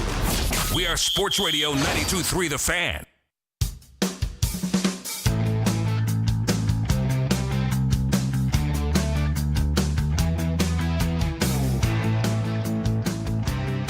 I know John said it, but either way, I know it was said to me. Something about Daryl and hotel rooms. Something that Daryl said about hotels. Someone's got. It's not on the sheet. I know I didn't make it up. John told me there was something. Either that or Lima did. Either way, Browns. The stadium is starting to get built. Well, the earth is starting to move. You know, Dennis Kucinich is trying to get in the way, but either way, he's not very big. The Super Bowl just got announced for Vegas in 2029. I was like, great. I don't know, man. I've never been to Vegas, and all you guys tell me is that it's a giant shakedown now. Like, you don't even get a chance to go enjoy cheap drinks and cheap lodging and free buffets or cheap buffets and then go spill your pockets into the casinos. They say they just charge you out the wazoo for all of it now. And I'm like, what's the point of me ever going to Vegas then? What's the point? I have a casino down the street. We're about to have one of those Cosms that are right here, going to be in downtown Cleveland, Ohio. Why the hell do I ever need to go to Las Vegas, Nevada? I'm sorry. I don't gamble. I really don't. It's a sports destination. Well, really, it's everything. It's an everything destination. That's what they attempted to do. Siegfried and Roy ain't there anymore. Why do I need to go? I mean, in addition to like the residencies of all the musicians that go there. Who do I like? You get them in a more intimate setting than you would in other places. Name who's doing a residency right now? They're just catering to you, Ken Carman. There's a lot of things. Well, I'm asking, what would take me to Vegas? What would take my wife to Vegas? My wife's never been to Vegas. All those things he just listed. Don't say Snoop. Other than Snoop. All those things he just listed. Nah. I'm sure it's popular. I know I'm probably in the minority. I bet it is. You know what? If we looked it up, I bet they would say Las Vegas, popular. Having a Super Bowl there probably is pretty popular. Question became, I said, can the Browns host a Super Bowl in 2030? Obviously, immediately, a lot of people said no. Daryl, whereas there's this phantom clip of Daryl somewhere at yesterday's show talking about hotel rooms and the lack we have thereof. Daryl loves to talk about whether or not it's feasible to host a Super Bowl here. And my whole point of it is that you had Roger Goodell in. You remember that game against the Bears? Roger Goodell was here and the governor of Ohio, Mike DeWine. You've had them all here. We know what the meeting was probably about. We're pretty positive. I'm asking you, Tone. You don't think we could do a Super Bowl here? My thing is you should demand. Well, and this is the thing. Them asking for a Super Bowl This here. is the thing. When we always talked about getting a dome years ago, before we ever thought there was a remote chance of it happening, that conversation always went hand in hand with, well, you're going to get a Super Bowl. The NFL will guarantee you a Super Bowl. That's how they'll get it built, and there will be a huge partnership. The NFL, the city of Cleveland, the county, all that stuff with the Browns will come together and do something, civic-minded. And, of course, that would come with all the growth that would need to be there in terms of the infrastructure of the city. Yeah. Meaning hotels. I mean, that's basically what it would boil down to. Yet, since we got the word and since they finally actually started the process and they started digging out of that site, where we know a dome is actually happening now despite all the lawsuits and everything, I haven't heard Super Bowl be talked about at all. There seems to be no optimism from the city or the county or even the Browns about a Super Bowl. And then I don't think the city cares anymore, but the county. The city should care, but... And then to hear Jimmy Haslam yesterday, or to see his words attached to that question, it didn't seem like there was any optimism at all. And if these are the people that should be most optimistic about the chances for a Super Bowl... And just sensing, just reading that over yesterday, it seems like it's not happening. It seems like there's no chance. I mean, the way he talked about, well, we'd have to have all these hotels. Think about how like Dan Gilbert would talk about something like that. You're just not seeing any of that optimism at all when it comes to a Super Bowl. So I'm just assuming it's not happening. I'm assuming that we don't have any kind of the commitments necessary, and that they don't even think it's worth doing what our Greater Cleveland Sports Commission does so well, which is recruit big events. They're so great at that, and yet they're not even really Should talking I just about give Super up on Bowl. the idea? Should I give up on the dream? I mean, do you kind of hear what I'm saying? I hear what you're saying, but all these events that you think about pale in comparison to the Super Bowl. I understand that. All right? And there's a lot of things that have to happen, but you're building this huge facility with everything that's in it. Well, now, we hear a lot about David Blitzer and about what they already got the parking garage and stuff like that. Like, I know. You got to build hotel rooms, and who knows what's going on with the Hall of Fame Village down there in Canton, so that doesn't help out matters much. So maybe it is a rooms sort of thing, because my whole thing is, well, you're going to have to strike where the iron's hot, because when the stadium's 10 years old, I don't think it's going to be this great big. Like, usually you get a new stadium, it's like that's the best time to ask for a Super Bowl, and I can't really ask for a Super Bowl if the stadium's 10 years old. Demand a Super Bowl. And I should, I can't demand a Super Bowl. I can't hold Roger Goodell hostage and make him pick my city for a Super Bowl host. But also, I think that it's well worth it, considering what's all being spent on everybody's money, that they should try to make a play to go out and get the Super Bowl. Take as much as you can. The worst they can say is no, right? Maybe we're not a Super Bowl destination. We've been able to host some really great things, and maybe we're going to be able to host some other really great things. But I think you owe it to yourself to go try to get a damn Super Bowl. I don't know why it's this absolute non-starter. It's an indoor facility. The facility will be brand new, or basically brand new. It seems to be state-of-the-art. Now, maybe the crowd is going to be too close to the field for a Super Bowl, considering you're like 16 feet away from the field, which is closer than anywhere else in the NFL. So a lot of these things seem to be cool, and it's going to be different from the cookie cutters, Roombas that we're seeing all around, either in Las Vegas or the artist renditions of what has been done with all the other cities that are about to get domes. But I look at this situation and I go, well, why can't we go after it? Except I will say Washington's is pretty cool. That looks like a memorial from the outside. But this is pretty unique. Let's call it what it is. So you might as well try. Can't say our odds are very good. Everybody in the world wants to tell us why we don't have good odds. Okay, I can accept that we don't have good odds, but I still think you should try to go get a damn Super Bowl. Well, and I know we'll go to the phones. I know people have some thoughts on this. We'll get to them in a second. Also, I'm seeing people say that they're not going to get an RTA stop right there because of how crazy the logistics are to try to do that, along with the rail line that's there and how many things need to come together, and like a great big dig that would need to transfer. Man, they got to figure that out. I know easier said than done. I'd like to just wave a magic wand, but you have to be able to get that RTA stop there, and it would just be huge. When you look at, Minneapolis got a Super Bowl, right? And it was the worst weekend in the history of Minneapolis. It snowed all weekend and all that, right? And I know they have lodging down. Their lodging's better. I've been down there a couple times. It's better than what will be out near Brook Park. But the big deal was they had a train system that you could go stay 20 minutes out and get on that train and be right down there to the downtown area, with a stop that was very close, but it's still all being within a block or two of their actual, was it U.S. Bank Stadium. Pony told me that they have this whole system, like a skyway system, that you walk around in building to building, and you never have to go outside because it's obviously bitter cold out there most of the time. It's our last winter sucked for us. Mm-hmm. It's like that every year. Their normal winters are our bad winters. So and they did it. Maybe Cleveland can get that off of just going, well, you gave one to the Vikings, but they're, like I said, their especially public transportation is a little better than ours right now. Let's get to Matt in a car. Matt, you're next up on the fan. Hey guys, how's it going? Doing well, Matt. Go right on ahead. Well, I think everyone forgets. Minneapolis had one. They threw one in Detroit that one year, and for all the talk about Jerry World. Does everyone remember that snowed that weekend? That Dallas held the Super Bowl, and that, I'll talk about the stadium being isolated out in Brook Park. It's half an hour to Dallas and half hour to Fort Worth, where Arlington is. Yeah.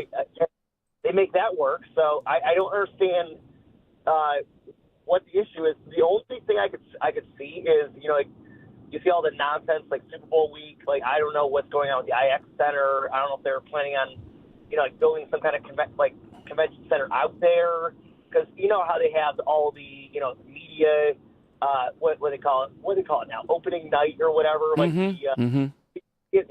So obviously you need the hotels, the infrastructure there, and But, I mean, everyone seems to forget, Cleveland hosted the NBA All-Star Game, the MLB All-Star Game, and I know obviously the Super Bowl, Final Four would be a completely different animal, but I feel like that, you do like some adjustments to the RTA or whatever, and I don't think it would be a horrible upgrade that they'd have to do. I mean, if it is the project that they're saying it's going to be, Matt, I agree with you. Like, I think they should at least go for it, and thank you very much for the call. But if they're saying it's the project that's going to be, like, that will take even more time. So you're just going to have a 10-year construction project out there, depending on how big this dig is, Lima is going to say.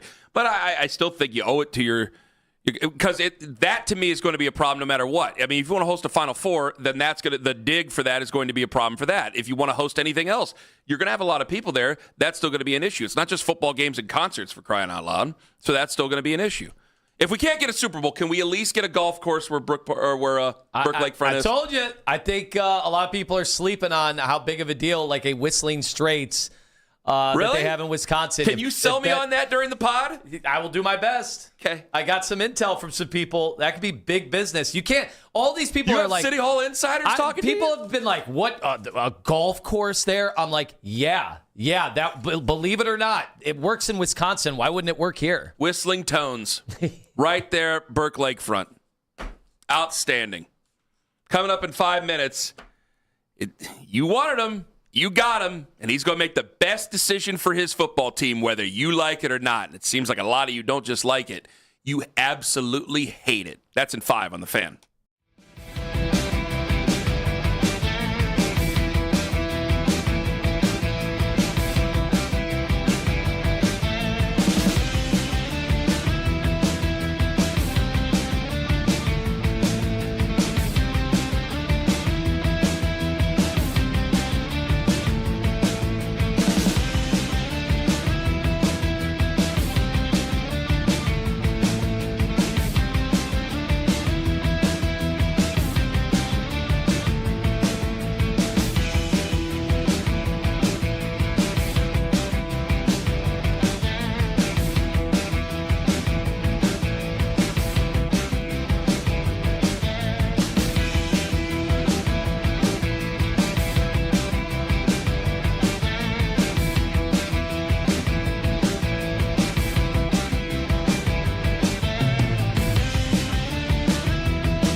Fans off-season special. Get the latest on the Browns tonight from 7 to 9. Headline sports news every 20 minutes right here on 92.3 The Fan. From the University Hospital Sports Desk, I'm Jeff Thomas.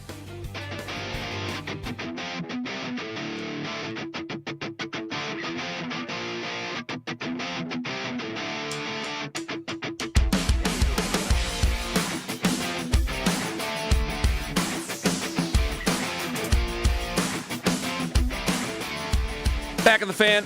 So I caught hell for this, even though I said this back in the fall. And don't come after the messenger on this, guys. Lima, you know where I'm at on it. I want Shedeur Sanders to start the season for the Cleveland Browns. But when I got the owner of the football team leaving that door open for Deshaun Watson, I had people texting right after they hired Todd Monken. He really likes Deshaun Watson. My hands are tied here, gentlemen. That's what it is. So I'm catching hell from I'm actually living in your world right now. I just checked the mentions. Mentions and social media reactions brought to you by Shibe & Jewelers, Cleveland's premier jewelry store. Yeah, guys, I don't like telling you. I don't like saying it. Shedeur would start the season for me. But I think it's going to end up being Deshaun Watson after the owner says that it's possible for Deshaun Watson. This is from Mary Kay Capital. He'll join us on Thursday at 8:20 at this time. So in 2 days, we're going to have to put her on the spot. Where Mary Kay wrote, Browns owner Jimmy Haslam believes it's possible for Deshaun Watson to go from, quote, a swing and a miss to a home run if he starts this year. Now, because I put Kevin Stefanski in the same sentence, that's why I'm getting beat up. I'm kind of living your life with the Shedeur fans right now, and I'm going, guys, I want Shedeur Sanders to start the season. If he goes out there and he sucks up the room, fine. Go with the veteran. If you want to have him go out there and see if he has anything left, go right on ahead and do it. I would like to do it opposite of what I think they're going to do. But when I said that Kevin Stefanski is the best friend he has, it's the status quo. Kevin would have just went with whatever. Do you believe differently? Does anything show you that he would take control of the football team over 6 years? I just know that when Shedeur Sanders fans hear you say that Kevin Stefanski of all coaches was his best friend, they will come after you with everything they got. I don't care if they want to if they don't want to have any context to it, that's their fault. And there's no place for context on the internet. So fine, fire away. I don't care. But you understand what I'm saying here. You understand it is that he was much closer to keeping the status quo than a brand new head coach, and then throw it on even further. Because if it were Nate Scheelhaus or Grant Yudinsky, I could go, I forgot about those guys. One's 35. Oh, I'll never forget him. One's 35. One's 35. One's 30. You could sit there and go like, hey, we got plenty of time here. Let's let you grow into the role here. Shedeur is going to start, and we're going to move on. No, you picked a first-time head coach who's 60 years old. He has seen it all. He's been here before. He has seen your dysfunction, and he's going to do what he can to fix that. And he's going to make the best decision he can for his players. And I know that there's thousands of guys driving out there going, Ken, damn it, that's the way it should be. You shouldn't be fighting it. You got me. You got me. I don't want to start Deshaun Watson for a lot of reasons that don't include who's the best quarterback. Well, honestly, as of right now, my reasoning is 30,000 feet. Well, part of it is I don't Kenny, answer to the guys in the locker room. I know when we've had people call in, we've had interview guests, and they have said, hey, well, I've seen Deshaun Watson play at an elite level. I'm like, man, that is so long ago. Yeah. I've seen Shedeur Sanders show some flashes as recently as last year. I saw Joe Montana play at an elite level. You want to call Joe Montana up? Might be better than what our room is right now by the time it's all said and done. I'm sorry to take that away. So I'm in a tough spot because I would start Shedeur Sanders for a multitude of reasons. Now, are you putting him through a competition, or are you just saying you're the starter? Well, yeah. But I don't think that this is to, quote-unquote, push Shedeur. I think naturally Shedeur should be pushed. And if he's not, then we're getting our answer already. But I think naturally he's going to be pushed. So if he goes out there and he wins it, I'm going to feel better about Shedeur Sanders. I'll grant you that. If they announce Shedeur were to be the starting quarterback, I would feel better about Shedeur. But if it ends up being Deshaun Watson, I'm going to go, well, these are going to be some really rough conversations. We'll see how well he does, and we'll see where it goes. Because Todd Monken's obviously going to make the decision that he feels is the most responsible one for the other 52 players. And while I might want to sit here and pout and moan that I want Shedeur to play, and I do, I ain't in the locker room every day. In fact, I avoid the locker room. I don't like being in there. And I'm going to have to go with what the head coach says. Ain't my future, it's his. So he's got to step off on the right foot here. That's what you got. So you can be as mad as you want. I can be as mad as I want. Still, he's going to make the best decision. And if it's Deshaun Watson, then I'm going to hope that he is amazing, because he hit for this season to count anything for you with Deshaun Watson. He has to be back to form. This team has to rise up and overcome expectations, or he has to be complete garbage. There's no third direction. Like I give you, if you get 7 wins with Shedeur, which isn't out of the realm of possibility, if you got 7 wins, the argument we had yesterday, or the conversation, you didn't really argue with me. I think you probably let me hang myself. But when I said 7 wins with Shedeur, we can have a conversation now. Okay, he's won 7 games. You're still not going to have a lot around him. I don't want to use QB wins as an argument. Let's see how the stats go, but you can have a conversation. If Deshaun Watson wins 8 or 9 games, you're just kind of stuck in the middle. And who wants to sign him to an extension? Who wants to sign Deshaun Watson to an extension? No. Nobody. No. So you're kind of stuck. No, so he has to be really good or really bad. He would quite literally have to teleport himself back to 2019 the way he plays. And we haven't seen any evidence of even half that player. Exactly. And, the other hard part about this is, too, this isn't NBA when you can see guys working out, like Jason Tatum coming off his torn Achilles. You're seeing him work out and do things. When you see a quarterback just run around and throw, that doesn't mean anything. I saw Quinn Ewers out of high school look like he had the best. He was going to be the best quarterback in NFL history warming up. You kind of learn that that's kind of insane. There literally is nothing from watching Deshaun Watson's IG videos that correlate to actual NFL on the field with 11 guys on defense and a defensive coordinator and a stadium full of people that hate you. And the problem with Deshaun is that stadium could be Brown Stadium. So that's hard to fathom. I think, and we have not got any calls. Like when we used to talk to Deshaun Watson, I've noticed this. So we got loaded up earlier in the show. 216-474-0092. Is it just winning with you? Are you open-minded to Deshaun Watson starting the season, or is that a non-starter for you? Because when I've heard the calls already today, we were loaded up earlier about it, and I imagine it might be the same, but for a lot of folks, it's not the same type of discussions we were having 4 years ago. There were some very awkward conversations that we had to have. Well, regardless, those have been settled. And even the folks who want to leave it to just football, which is fine. Nobody was found guilty of a crime. These were settlements. Everybody has a right to work in this country and to take advantage of what makes them successful. Okay? Even if it's just football, I think a lot of fans see him as something they regret, something that represents a lost era of Browns football. Why are we completely arguing why do people even not want to hear it? Why are we constantly having this argument about Myles Garrett and whether or not he should be traded? Oh, because the $230 million quarterback didn't work out. That's why. Why are we so sad about Joe Bitonio? Because he's not going to be a Hall of Famer, even though he's a great Cleveland Brown. And even though, boy, his stats would show a lot of the other ones, the accolades would show that maybe he would be a considered Hall of Famer, because he didn't go to the playoffs because he gave $230 million to the wrong quarterback. He gave up 3 first-round picks for the wrong quarterback. And the quarterback that he replaced wasn't very great. It'd be better than what we're dealing with now. And it would be better than what we dealt with Deshaun Watson.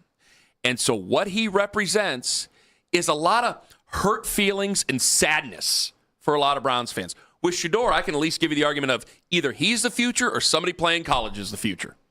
And that he could get better. That he has a chance now if you retool around That's what him, I mean by that. That exactly. he can get better. Nobody sees Deshaun Watson really getting – he's certainly not going to be better than he was at his peak. Now the question is, can he even throw the football?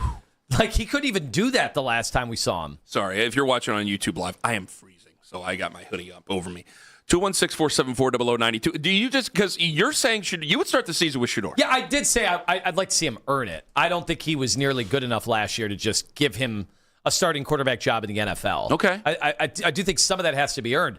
But now the funny thing is I'm looking around, and they didn't do anything. Like we talked about, well, if they brought in Anthony Richardson, I thought that would be really good for Shedeur, but at least make him earn it.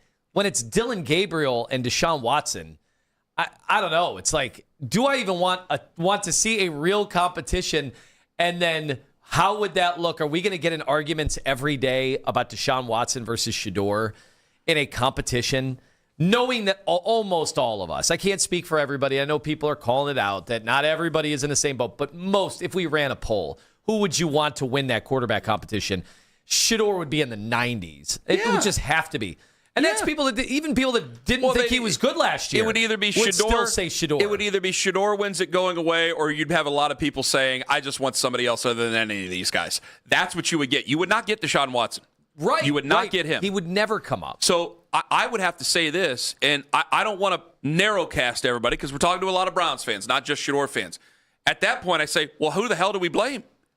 Who the hell do we blame here now? Because you had Kevin. I'd say you ran him out of town, but 8 wins in 2 years ran him out of town. Let's not go crazy here. But you had Kevin.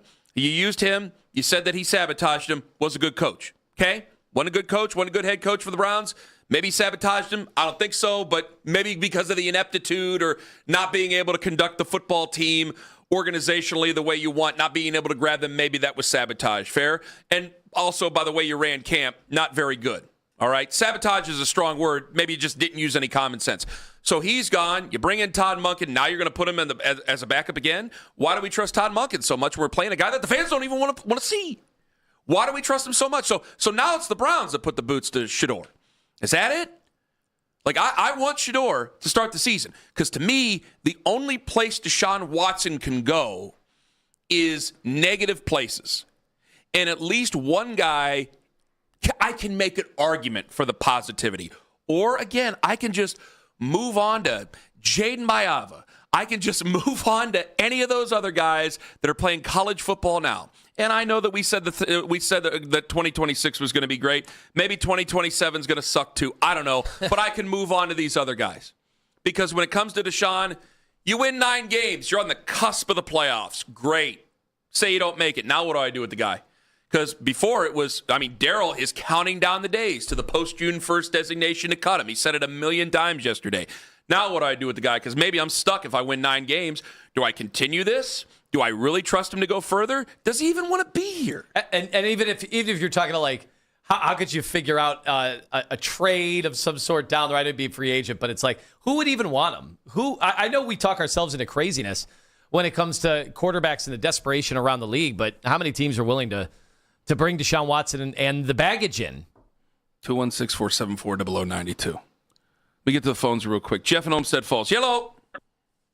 Hey, thanks. Good morning, gentlemen. Glad to have you. I think the reality as a Browns fan and as a Browns team, both quarterbacks are going to play at some point this year. So who would you rather start with first and move to end the season? To me, that makes more sense to start with the Deshaun Watson, see what you got with him, and then at some point move to Shedeur at the end. But if you start Shedeur first and he doesn't do well, you got no opportunity for advancement later. If I don't do well, I think you're right about that, but I still think that this is the only year for either one if that's the case anyway. You get what I'm pointing out? Fair point. So if Deshaun starts the year fine and then say he sucks up the room and say Shedeur goes out there, if Shedeur shows any modicum of success, we're kind of right back into the same spot about what to do with this guy. Now, if you were to have only 5 wins going into next year, I think a lot of people would just rinse their hands of all of this stuff and go, yeah, just go get me one of the college quarterbacks and let's move on from this. And I think that would be fair. But what I'm looking at is that why did you even draft the guy in the first place? I know he was a 5th-round guy, but you had this dog and pony show. And, Jeff, now you're making me think of other things, Jeff. Thank you very much for the call. You had this dog and pony show of a quarterback, whatever that was last year. You said it was going to be a redshirt season, then he ends up playing the final 7 games of the year, for crying out loud. Bulk of the series when you think about it. He plays the final 7 games of the year. Now we're going to go right back to making him the backup behind a guy that people don't really want to see. When they handle this right, it'll be the first time. But I can't make Shedeur Sanders a better quarterback. If Deshaun Watson ends up winning the job because he's better in OTAs, then damn it, it's something I have to accept because I want to trust Todd Monken. And I think Todd Monken is as no nonsense as it's going to get. And so whether I like it or not, and I probably won't, I will accept it. 216-474-0092. Ken Carman, Anthony Lima. Take us with you to work on the free Odyssey app.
The Fan.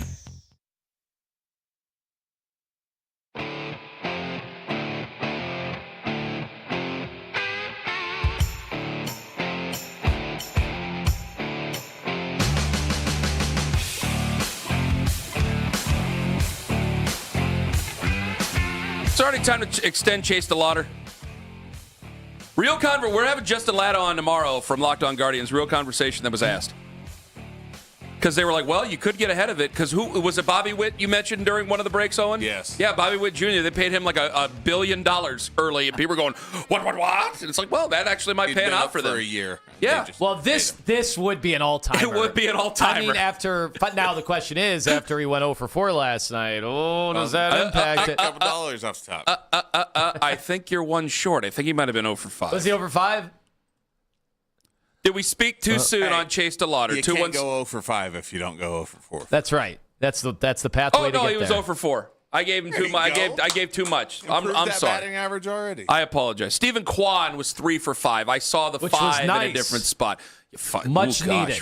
Much needed to quell, to slow down any of the exaggerative conversations. Because at first you had outside of the studio yesterday. Well, it was weird because can I just say it real quick? You're right about that, but can I just say it real quick? Because I brought up Cade Smith. It's like, hey, do we have to have a Cade Smith conversation? And there were several people that got in the messages and were like, hey, whoa, it's too soon. It's too early. Well, if you go back to last year, and we're Stephen Kwan, you asked me about Stephen Kwan. I go, well, it's early. Let's see what happens. Well, Stephen Kwan at the end of last year was struggling.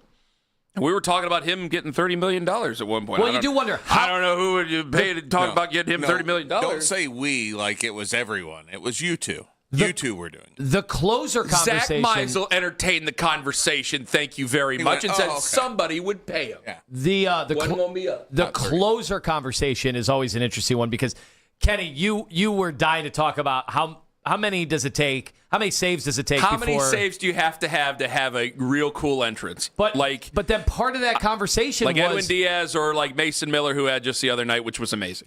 How many is it until a fan base is like, that's our closer? How many saves is it? Because those two things are hand in hand. It's got to be, yes, that's our closer, and yes, we got a good closer. But the crazy thing about the closer role is it always feels like you could be 3 blown saves away from losing that job. There's almost nothing like it in sports. I think it's one of the top 3 toughest positions to play in sports. Easily. I think kicker is number 1. I think closer. Pressure-wise. Yeah. Top 3. Kicker's number 1. Closer's got to be number 2. Number 3, let me think about it, but those are the top 2. So I know what I'm saying when I say it about Cade Smith. I don't want to be crazy about it, but I mean, you're telling me anybody sees Paulette and they don't go, high leverage situations. You guys are already talking about it. High leverage. You can't help but wonder if you can't close games consistently. And I am rooting for Cade Smith because I want to put this greasy Emmanuel Clase stuff behind us. I'm rooting for him. I'm tired of talking about gambling. A guy could possibly do 65 years in prison. There's no way he's going to do 65 years in jail, is he? No way. But I'm ready to move on from that. Are you, real quick, would you entertain it all? At all? We'll get back. The Browns ain't going anywhere. I'll get right back to Shador. You bet your ass on that. Would you kick around, say he's a Rookie of the Year, top Rookie of the Year candidate by the time the All-Star break comes around, which would make him an All-Star. If he's an All-Star, are you talking extension?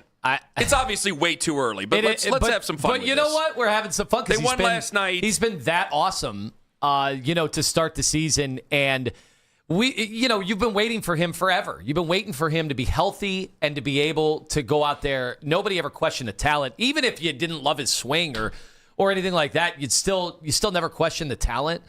The problem is, of course, the injuries, and you do have team control of him until he's 29. So what's the urgency on the Guardians' behalf? He's had such a struggle staying healthy to this point. That's why I said All-Star break. Because if you is that invested enough time? now, is that enough time to see him? Probably not. You got to fold the blitzer factor into this. I mean, he's had a broken foot, that toe on his left foot, a foot fracture, again, turf toe, hamstring. Like, Well, you better call Dr. Menezun with all them feet. This is a lot. So it's like, how many straight months do you want to see him healthy before you'd really be willing to commit to something like that? Well, Big Z had bad feet for the first couple of years of his career, and then that was it. You know, obviously it picked back up after that. Well, I think David Blitzer needs to be a factor into this, by the way, because Paul Dolan would wait. They both have plenty of time. The way Justin had described it is like, hey, there's pool money in there. If he continues this, he ain't going to make $830,000. He's going to end up making like $3 million. So there's plenty of time for both sides to wait. But if you're thinking, if you're David Blitzer, you and I both talked, when he officially takes over, you would talk, we both predicted there'd be a splash signing. That would be a splash. It's your own player.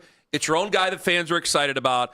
It is far too early. Obviously, it's far too early. But if you get to the All-Star break and he's healthy and he's still playing like an All-Star and he becomes because if you're a Rookie of the Year candidate, then you're probably an All-Star, I'm imagining. Yeah. So if he were an All-Star and a Rookie of the Year candidate, why not have a conversation at the All-Star break? Or, you go into next year and you go, hey, let's get this pounded out. We're going to get this work stoppage figured out, and then we're going to move on. I think I'd wait till the end of the year. Okay. I know that can be difficult because then, talks can already start to get contentious between the two sides. But it's like everybody knows when they get drafted by the Guardians, you're going to get incredible, especially pitching, you're going to get incredible organization, great development. At the same time, it's going to be hard to really talk turkey about the financials because the situation they're dealing with, which isn't that different from a whole bunch of other teams, obviously, in that sport. Oh, I brought up Bobby Witt. He played 2 years before they gave him that extension. That's still he had early. He had a good rookie year, and then he had a 30-30 season the next year. And That's a really good year. gave him 11 years, $288 million. Yeah. A lot. That's a lot of money, a lot of years.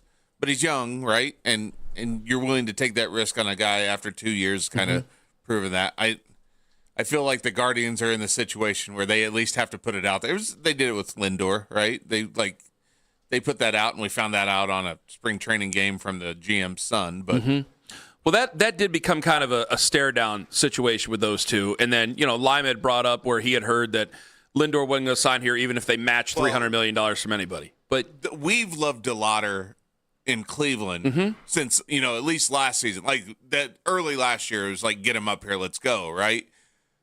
Francisco Lindor, everybody loved Francisco Lindor, and it was pretty much writing on the wall with him. Just saying, David Blitzer could do himself. If he could, it's obviously very early. If he could continue, he's got to stay healthy. If he stays healthy, the talent's there. If he stays healthy, the talent will come to fruition.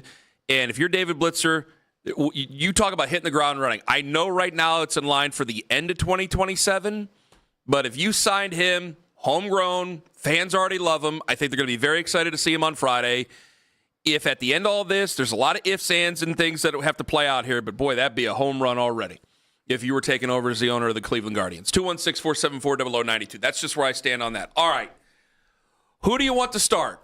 And also the question of who to take at 6, because this has kind of gone under the radar because of what Jimmy Haslam said about Deshaun Watson. The number 6 pick just got a lot cloudier overnight for the Cleveland Browns. I'll explain and try to guide you through the fog in 5 minutes on The Fan.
92.3 The Fan.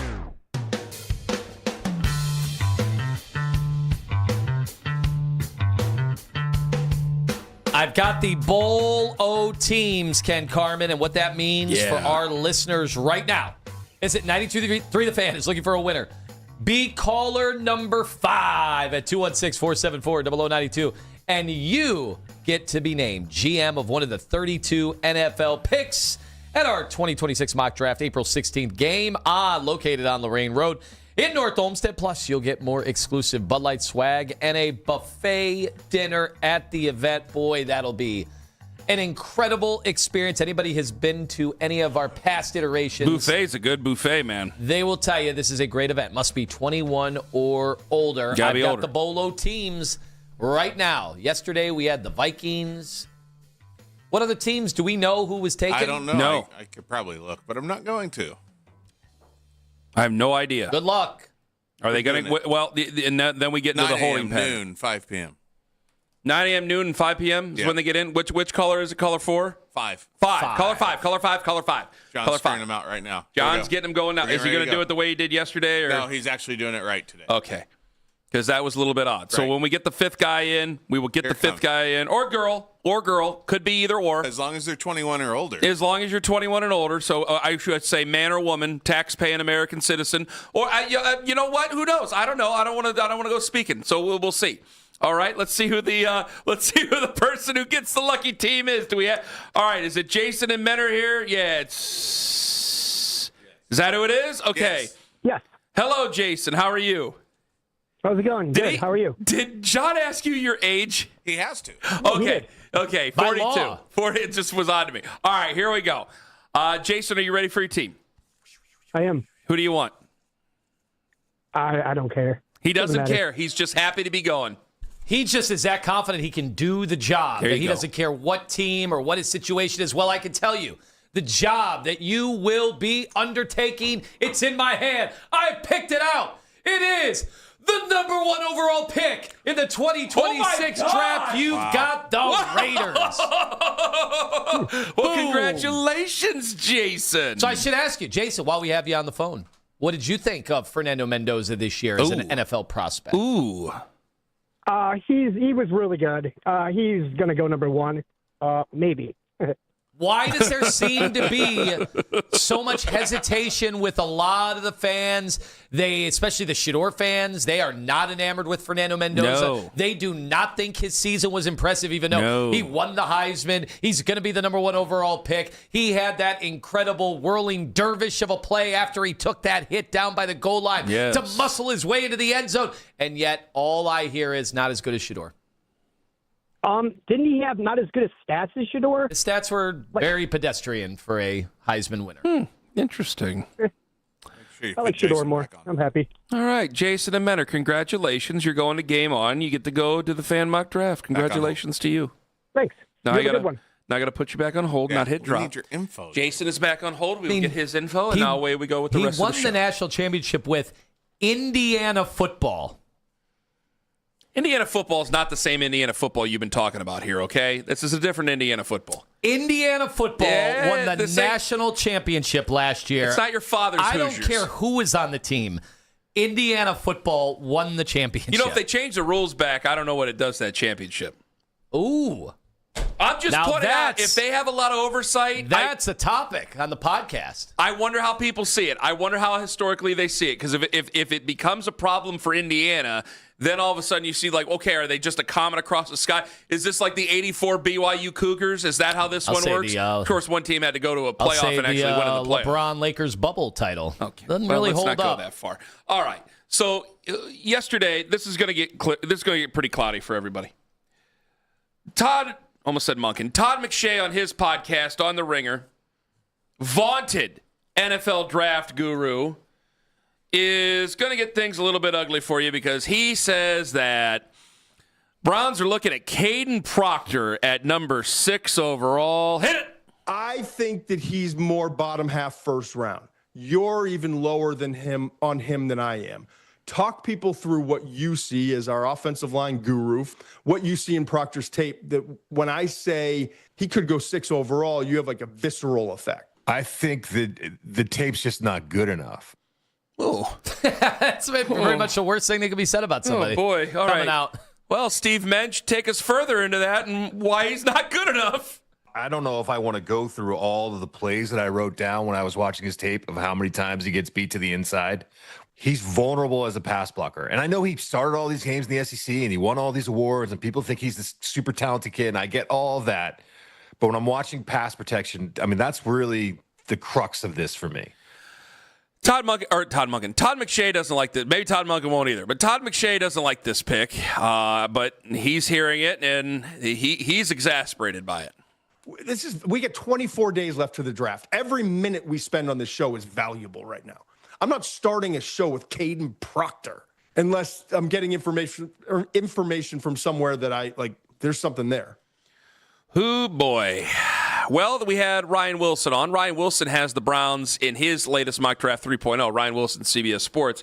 In his latest mock draft 3.0, has the Browns taking KC Conception from Texas A&M at number 24. And at number 6 overall, he has us taking Monroe Freeling, which gives me a lot of the same fears of what Caden Proctor would give a lot of people. Okay, well, Ryan, you predicted where the Browns are going to go in this draft, in your latest mock draft, but who would you take at number 6 overall? I would take Caden Proctor here all day long. You would take him? I would take Caden Proctor. I think we're overthinking it with him. But the caveat, the mitigating factor in terms of my thought process for the Browns at 6 is that if you have concerns about DeJuan Jones's weight, then maybe you want to pass on Caden Proctor, who was 357 and looked great at the Combine, but he did not play at 357. He played somewhere north of that. You're going to take a project at number 6. I hate to say it. Is this considered We're body? We're going to take a project at number 6. Is this considered body shaming that I typed in Caden Proctor fat in a Google search and tried to look up the pictures? To some level. Because I could have just typed it in without that. I mean, you're writing fat. You could have written a lot of different things. You could have written body. But the reason I did that was I wanted to see him at his fattest? Zenith. I was trying to come up with a nicer way to say it. His heaviest? Yeah, his heaviest.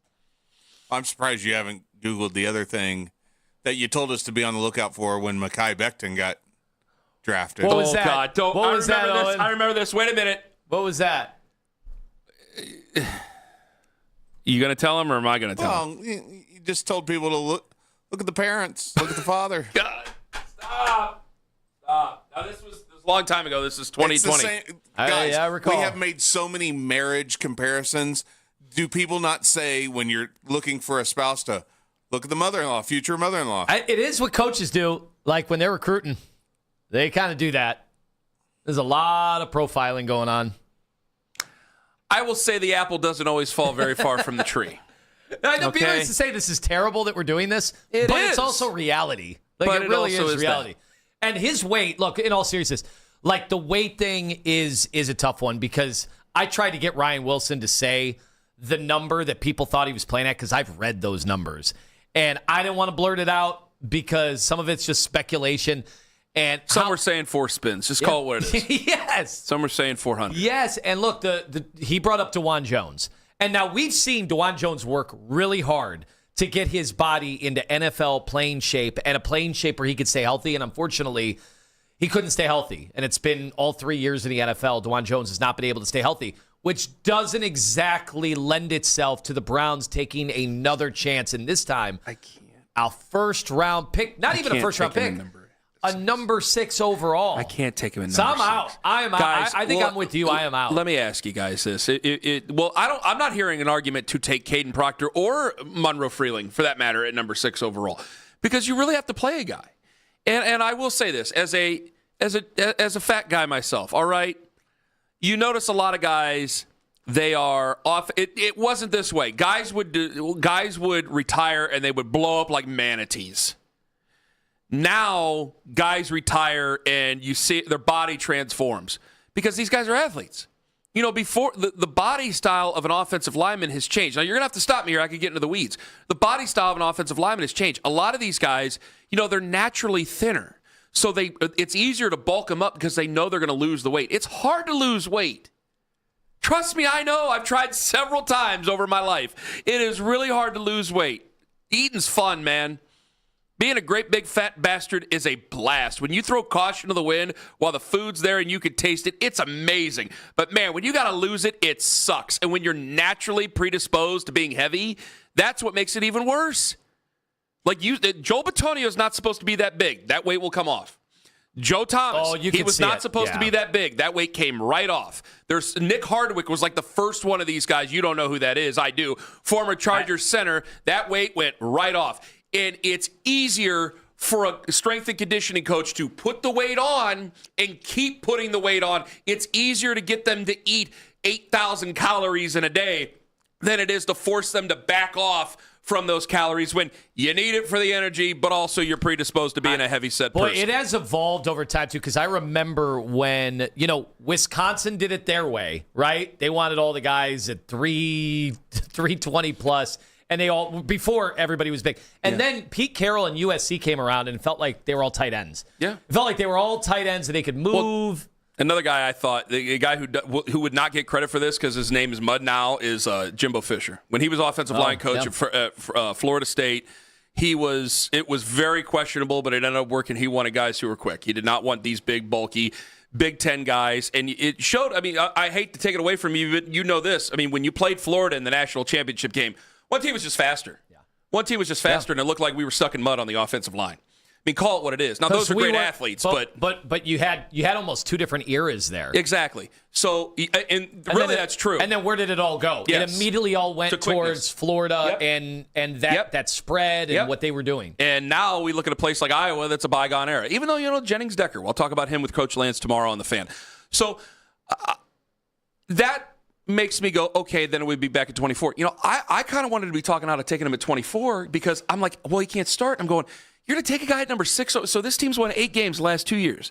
And you're telling me that the number 6 overall pick is going to be standing on the sidelines in the first offensive series in week 1 of 2026? It would not be inspiring. That's impossible for a Browns fan to accept. It would not be inspiring. I was just, when we talked last week about Freeling, I was just trying to keep an open mind.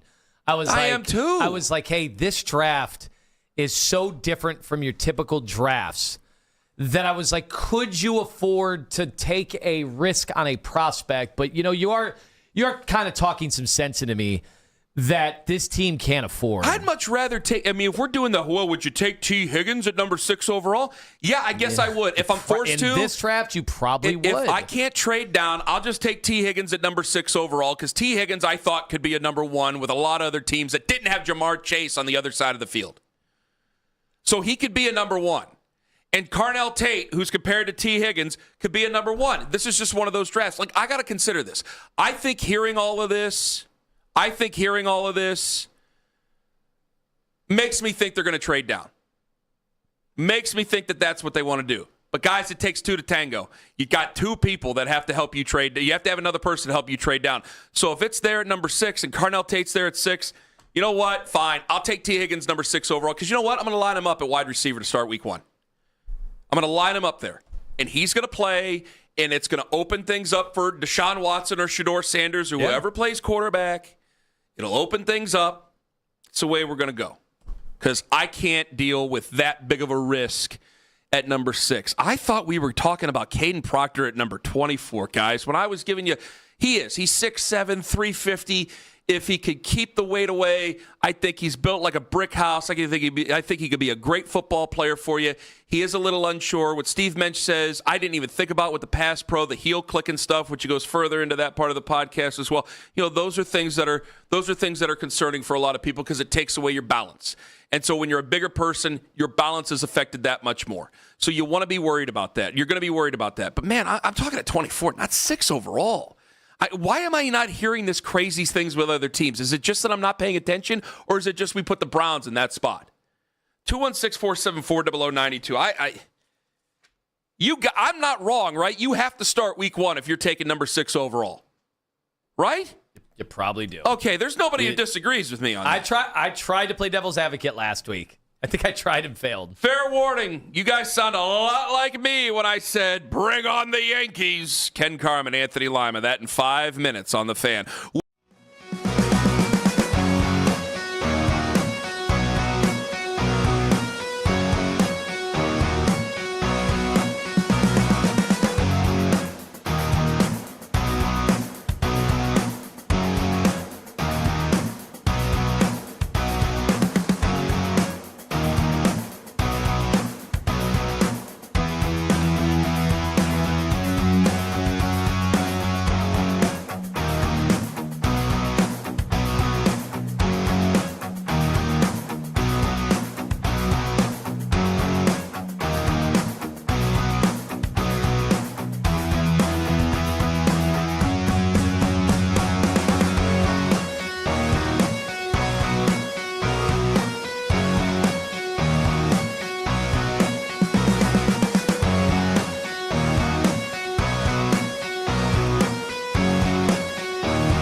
the Browns tonight from 7 to 9. Headline sports news every 20 minutes right here on 92.3 The Fan from the University Hospital Sports.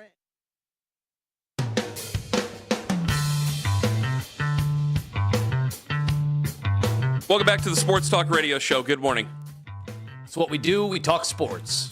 Sports jawboning at its finest. I saw Lima's post yesterday, and I saw a lot of you talking tough, and I went, guys, a lot of you guys have been listening to this show for a long time, and you have a very good memory of some of the dumb things I said. I'm willing to say the Lonnie Chisenhall thing might follow me to the grave. Lonnie may fall. I mean, they're still. Is he as good as Lonnie Chisenhall? I said I like roundabouts on social media because I saw them doing roundabouts on the news, and I went, and what would you call it, the Lonnie Chisenhall of roundabouts? I go, well, you know what? There's a lot of idiots in sports radio who have said a lot of bad things. If it's Lonnie Chisenhall who follows me to the grave, maybe I did all right by everybody when it comes down to it, okay? Let's go this far. I saw what you posted about the Cavaliers trying to find the right seating. And how yesterday, maybe you couldn't help but win, but tonight might be a scheduled loss against the Lakers. Right? I need him to pull out all the stops to lose tonight. Lima's rooting for them to lose. Yes, I am going in tonight saying it's a must-lose situation.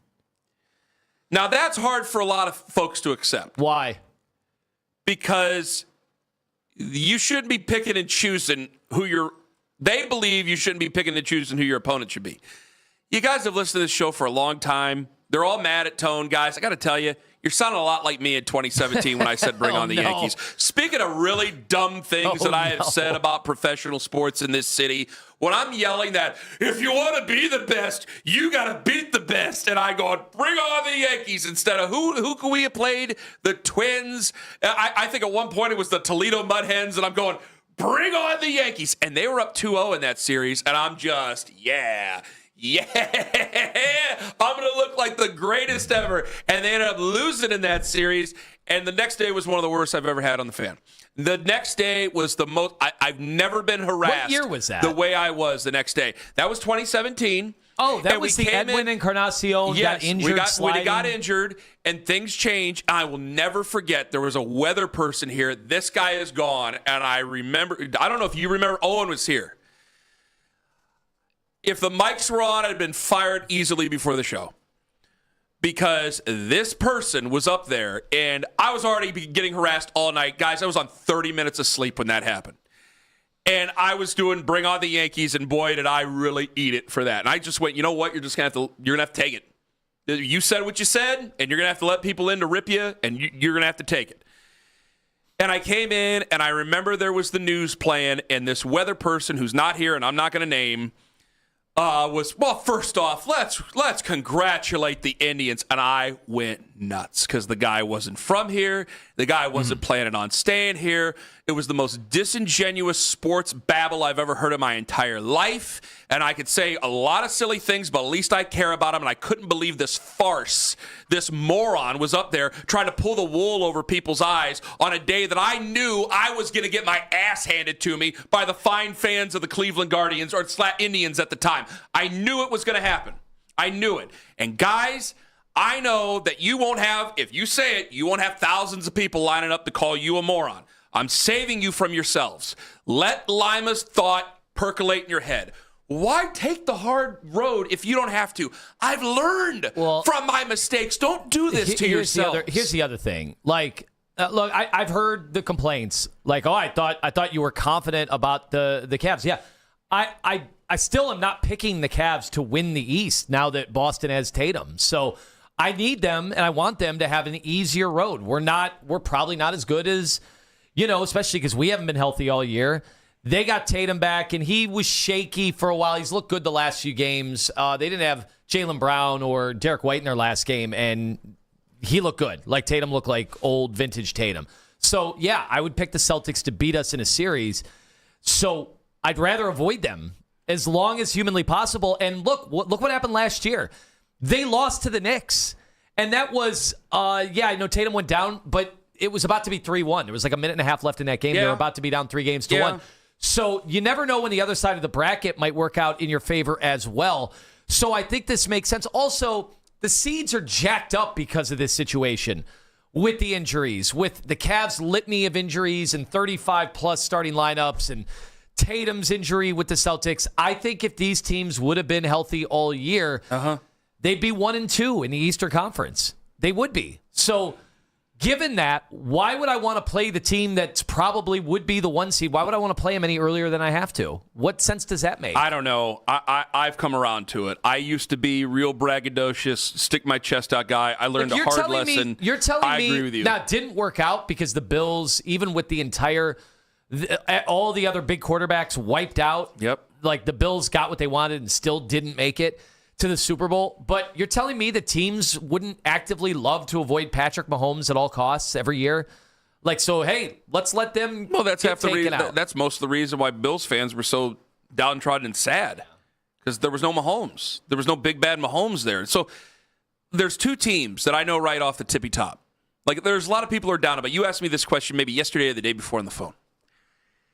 There's two teams that I would trade rosters with right now that I know I would. There's one more you could maybe make an argument with, but probably not. I would trade rosters with Oklahoma City, and I would trade rosters with Boston. One of those is in the East. Why would, if I want to trade a roster, that's because I think that roster is better. Why wouldn't I try to avoid them as long as I could? Why would I not try to get the wins before I had to really go after the tough one? Yeah, you could go after the tough one, and it might feel like downhill, or you could just be so damn exhausted you end up getting upset in the second round or third round or whatever. Like, if I can avoid it, I'm going to try to avoid it. So as much as I don't want to talk about losing, and you got, how many games you have left? 7? 8? How many There'll be games you have 6 left? after tonight. So yeah, 7. You have 7 regular season games left. I'd have to get my book out to look at the equality of the other opponents, but we don't have time for it. I would rather do a ramp up. It would feel better doing a ramp up. But I got to pick and choose. I got to take this team as far as I possibly can. How are you going to ramp up? You don't have Jalen Tyson in the lineup. He was one of the best three-point shooters in the league. Well, maybe he'll be back after you get back from the road. February started. And you don't have Dean Wade.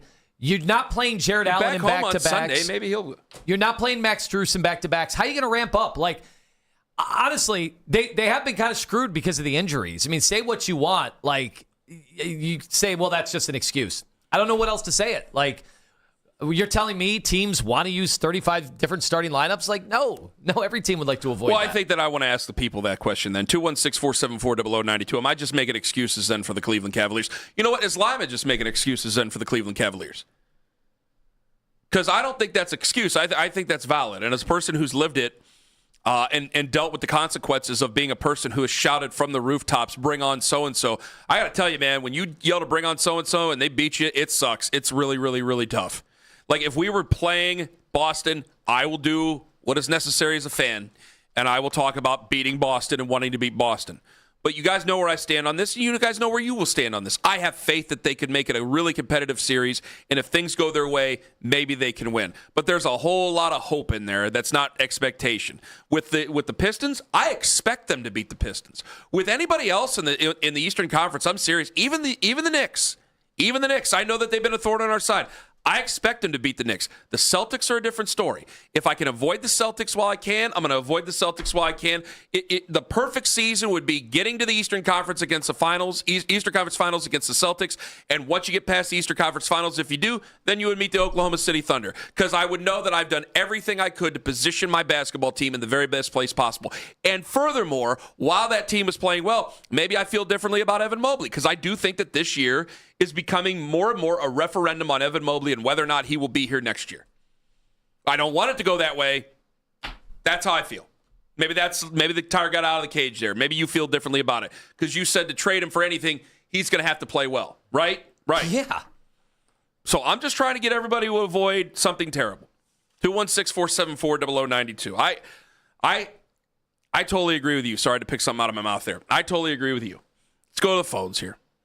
Oh, never mind. I wanted to take a call, and that person's not there, and I don't want to get back because there are a bunch of people who are off topic right now. When it comes back to the number 6 overall pick, Coach Lance is already texting me about tomorrow. Now, Coach Lance is going to be hosting with me tomorrow. That means I'm going to try not to turn it into an interview because I like to sit there and listen to guys. You brought up number 6 overall. If it's got to be a lineman, I don't think it's got to be a lineman. If it's got to be a pick that's made, I still think you're going to have a weapon there. do you just take the weapon and move on? Well, what if that weapon? What if the last weapon left is Jeremiah Love by the time you get the 6 right? overall? Well, then you're kind of you have your hand forced because the thought is, someone might want to trade up and get Love because he's. I know running back's considered a non-premium position, but he is a legit prospect. He's expected to be good immediately, but you took a running back last year early. Actually, you took 2 running backs last year, but you took 1 early. And it would immediately, like if you were to even think about taking Love, which I haven't even considered. Have you considered it? I know Lance has considered it. No, someone asked me about it just the other day on Twitter, and I answered back. I think they would see the first 11 men in the box since the 1920s. It was him and Quinshon Judkins in the backfield. Yeah. Yeah, because who are you going to throw to? I mean, I know Jerry's there and Harold Fannin Jr.'s there, but I'm being a little sarcastic, obviously. I think Love is going to be good, and, it's tough because Quinshon's coming off that double break, or whatever the hell it was. Mm-hmm. I don't know how he's going to look. I'm hoping, they've said they expect him to be normal. We'll see.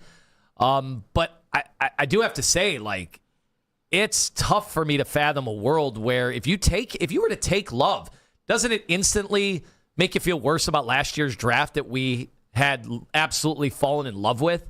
Because it's like, all right, well, now it's kind of the shine is wearing off it because you took 2 quarterbacks that have muddied that entire situation. Yes. And then you took 2 running backs, and now you're taking another running back. It's like you've wasted a lot of picks from last year. And that sounds, well, I don't know if you've wasted any of those picks. You might just have to be stuck in that spot. A good football player is still a good football player. I don't know if you're wasting anything. I don't think it's any... Like, guys, if you want to trade out, you have to have another team that makes you trade up. Wait a second. Kenny, nobody would have endorsed taking 2 running backs in last year's draft if you were going to turn around and take a running back in the first round. But you didn't expect to have no trade partners at number 6 at the time of the draft last year. We were taking a quarterback in this draft. So I can't predict what's going to happen in the next draft. No, that's true. And if I don't have any, I might be stuck. If I don't have anybody, I have to take somebody who's going to help me out. I can't just take a project at number 6 overall unless I do think Deshaun Watson is going to be able to, maybe Shador, maybe Deshaun, if they're going to be able to hold out while a guy is being developed in real time over at left tackle. It would just feel to me like then that means the Judkins pick was a total waste. But I don't think it's that way. I think you might just be stuck. If nobody's willing to move up for you, am I going to make a bad situation even worse by taking a player I don't need? Now, you don't need, quote unquote, Jeremiah Love. But am I going to take a player that I don't need and might not be the best overall player? Well, no, I'm not going to make the situation worse. He will be called the best player available. Like, if he's available right exactly. there. I do think you're right. So it would be, I don't think it's going to happen. Yeah, I think eventually. I've seen mocks, yes. And we had Ryan Wilson on earlier. They said they see him going forward to Tennessee. I think that you could look at it and say, I think it's very hard to not find a trade partner for the right price. I think it's going to be very hard to find anybody who's not willing to move up. But because this draft is so weird, I think they got to be ready for somebody to not be willing to move up. So I have to take with what I have. Now, they're not going to be able to go out there and say it. You can't take a guy at number 6 overall and go, yeah, no one's willing to trade up with us. Like, that's going to sound terrible. No. You have to say you saw this guy and you felt he was special from the tape you watched last year. They're going to say all the right things. But if you don't have anybody to trade up with you, and I just have to take the pick, I have to make the pick, I got to pick the best overall player. I got to pick a guy who's going to be now, I want to trust him. If the guy was a malcontent or a goofball, that might be different. But I don't know, man. Taking a guy who might be a little heavy, it might be easier to do at pick 24. Taking a guy who has all the right traits but is raw and inexperienced might be the right pick to make at pick 24. That's what I'm talking about when it comes to Caden Proctor and Monroe Freeling. When I take a pick at 6, that guy's got to be out there week 1. That the fan base, the ownership, my own football team, they expect the helper to be out there week 1 on this football team. So if I even have to make a change and I got to go, okay, maybe I won't take Jeremiah Love. Maybe he won't be the guy because I already have running backs in there. Because if they took Jeremiah Love, I don't want anybody to feel worse about Quinshon Judkins. If they take Jeremiah Love, I think they might be stuck. But I don't want there to be anything that says that anybody has to be stuck. There should be no such thing as that. So would you go defense then? Would you take Caleb Downs, even though he's not Ed Reed? He doesn't get the chance to make Ed Reed plays when Ed Reed was at Miami. Doesn't get the chance to make Sean Taylor plays when Sean Taylor was at Miami. But because he's not Ed Reed and Sean Taylor, are you okay to take Caleb Downs at 6? It's still going to be a fine football player. I would be surprised, though. I think everybody would be surprised. It's been ingrained in my head that it's got to be either offensive line or it's got to be wide receiver. All right, coming up in 5 minutes. Boy, what a wrong time to change your jersey number. And there's no room for heroes in this world anymore. Ken Carman, Anthony Lima, live on The Fan. Right.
unforgettable at Target.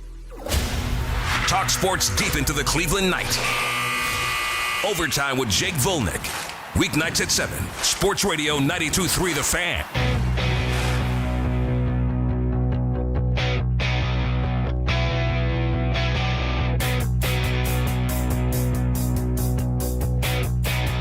There's no room in this world anymore for heroes, Tone. Take it away. You wanted to talk about it. You got it. Jack. I'm supposed to talk about Tiger now? Yeah. There you go. I have to say, Kenny, sorry, I didn't have my headphones on at the beginning of the segment. So, Tiger Woods, we've all seen the mugshot, and it is one of the saddest mugshots ever. Not just because it was a hero to many for a long period of time. A lot of our listeners, Tiger Woods was not just your favorite golfer. Yeah. He was like the guy for what? How many years? 15 years that every Sunday when it was nice out, you would like get in front of a TV and watch golf, the most boring sport known to mankind.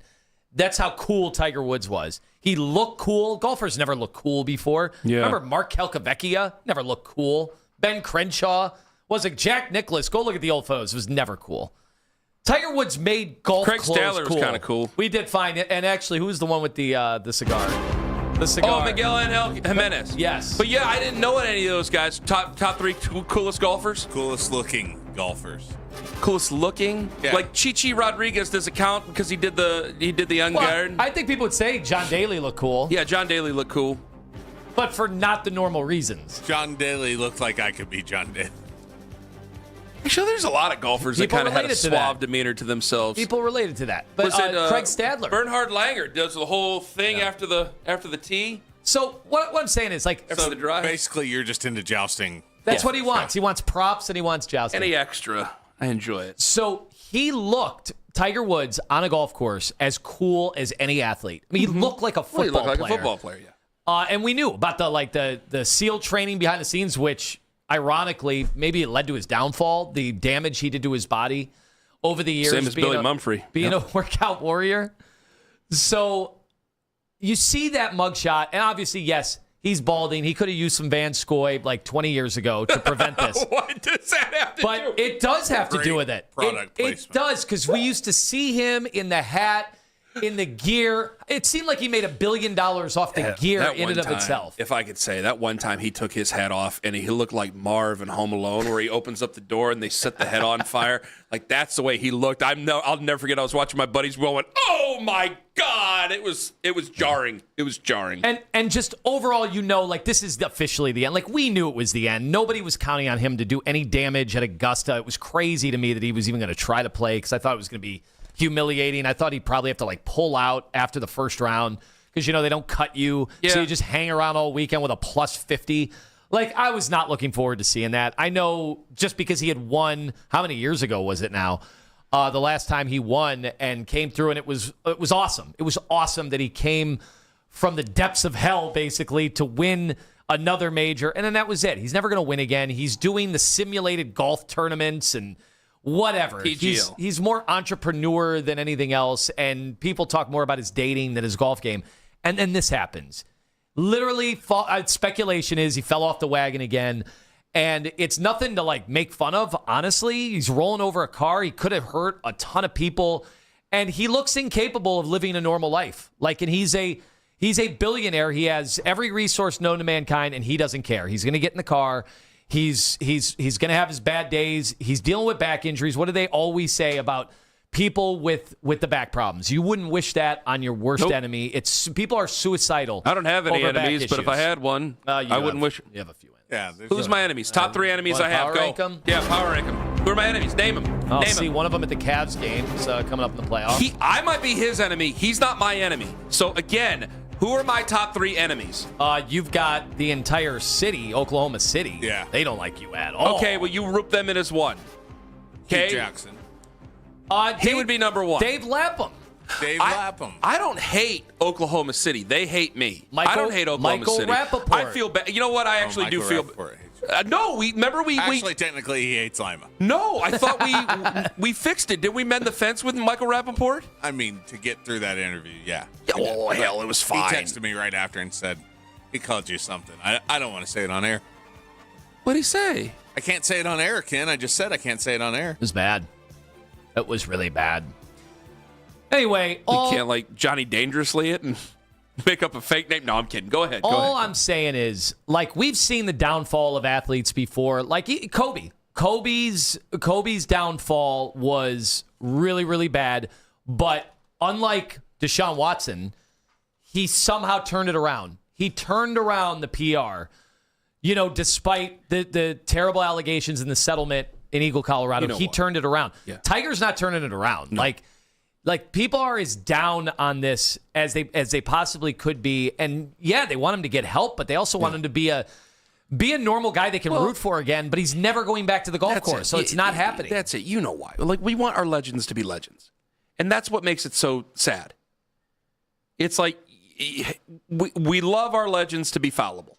We've all had bad days. We've all had things we'd rather not deal with that we've had to deal with. We all make mistakes, and I think it humanized him. And I was one of the people who, I listen, when he did it, I was like 23.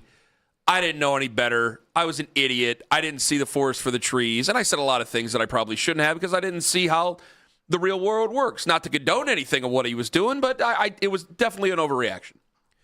What ended up happening, though, was a resurgence because people want to like their legends and people want to like Tiger Woods. So it's like, hey, man, get your act together. You know, I don't know how much longer you got. You probably got another 40 years if you can keep your act together. I understand that this is debilitating. I'm sensitive to that as a man with a bad back, with family members with a bad back. Not a world-class athlete, but I know bad backs, I've said it before, I wouldn't wish it on my worst enemy. And he obviously paid the price for playing championship golf at a high level, unlike anything that we've ever seen in our lives. We want our legends to be legends. And it does add into, do we know too much? Is there room for singular legends anymore? I think that's the question. Because there's been guys who have had problems in the past, and then they just kind of ride off into the sunset, and we all like him by the end. And we're like, yeah, that guy went through it, and that's tough. Like, is there a third act for Tiger Woods? Because he's not winning anything else. So what's the third act for Tiger after this latest downfall? It's one, get your head on straight and get some things figured out with you and your family. Take care of that first. And then two, how do you go about it again? Does it? Yeah, I know. Because I can't see him being this is bad, but I can't see him being a pariah. But he's also not going to he's not really going to be an ambassador to golf. I don't think like even Greg Norman was. And granted, he caused a lot of tumult with Live and all of that, but he hung around the game of golf. What is Tiger going to do? Are you going to see him in the tower on 18 at a random tournament or even the Ryder Cup? I don't know. I don't know how that's going to look. I don't know. He just seems like he has so much other stuff he's got to deal with before he can do that again. Also, it got me thinking, and I know I get for political reasons, people will disagree with this, but it's stupid. Mm-hmm. Does this make you cherish and appreciate how long LeBron James has been in the public eye without real scandal? And I'm not talking about tweets and all of that because it's forced. Anybody who wants to hate LeBron for things he's tweeted or got on some political bandwagons, as a guy. Well, your political views are your political views. But as a guy, and by the way, your family members probably hate you for your politics. So the people that take shots. I know mine hate me. The people that take shots at LeBron over that stuff. But just as a guy that's been able to stay out of scandal, pretty incredible. Yeah. For somebody who every move he has made for 25 years has been under the microscope. I know we got to go, so we might do this in the podcast, and I'll post it on social media for everybody.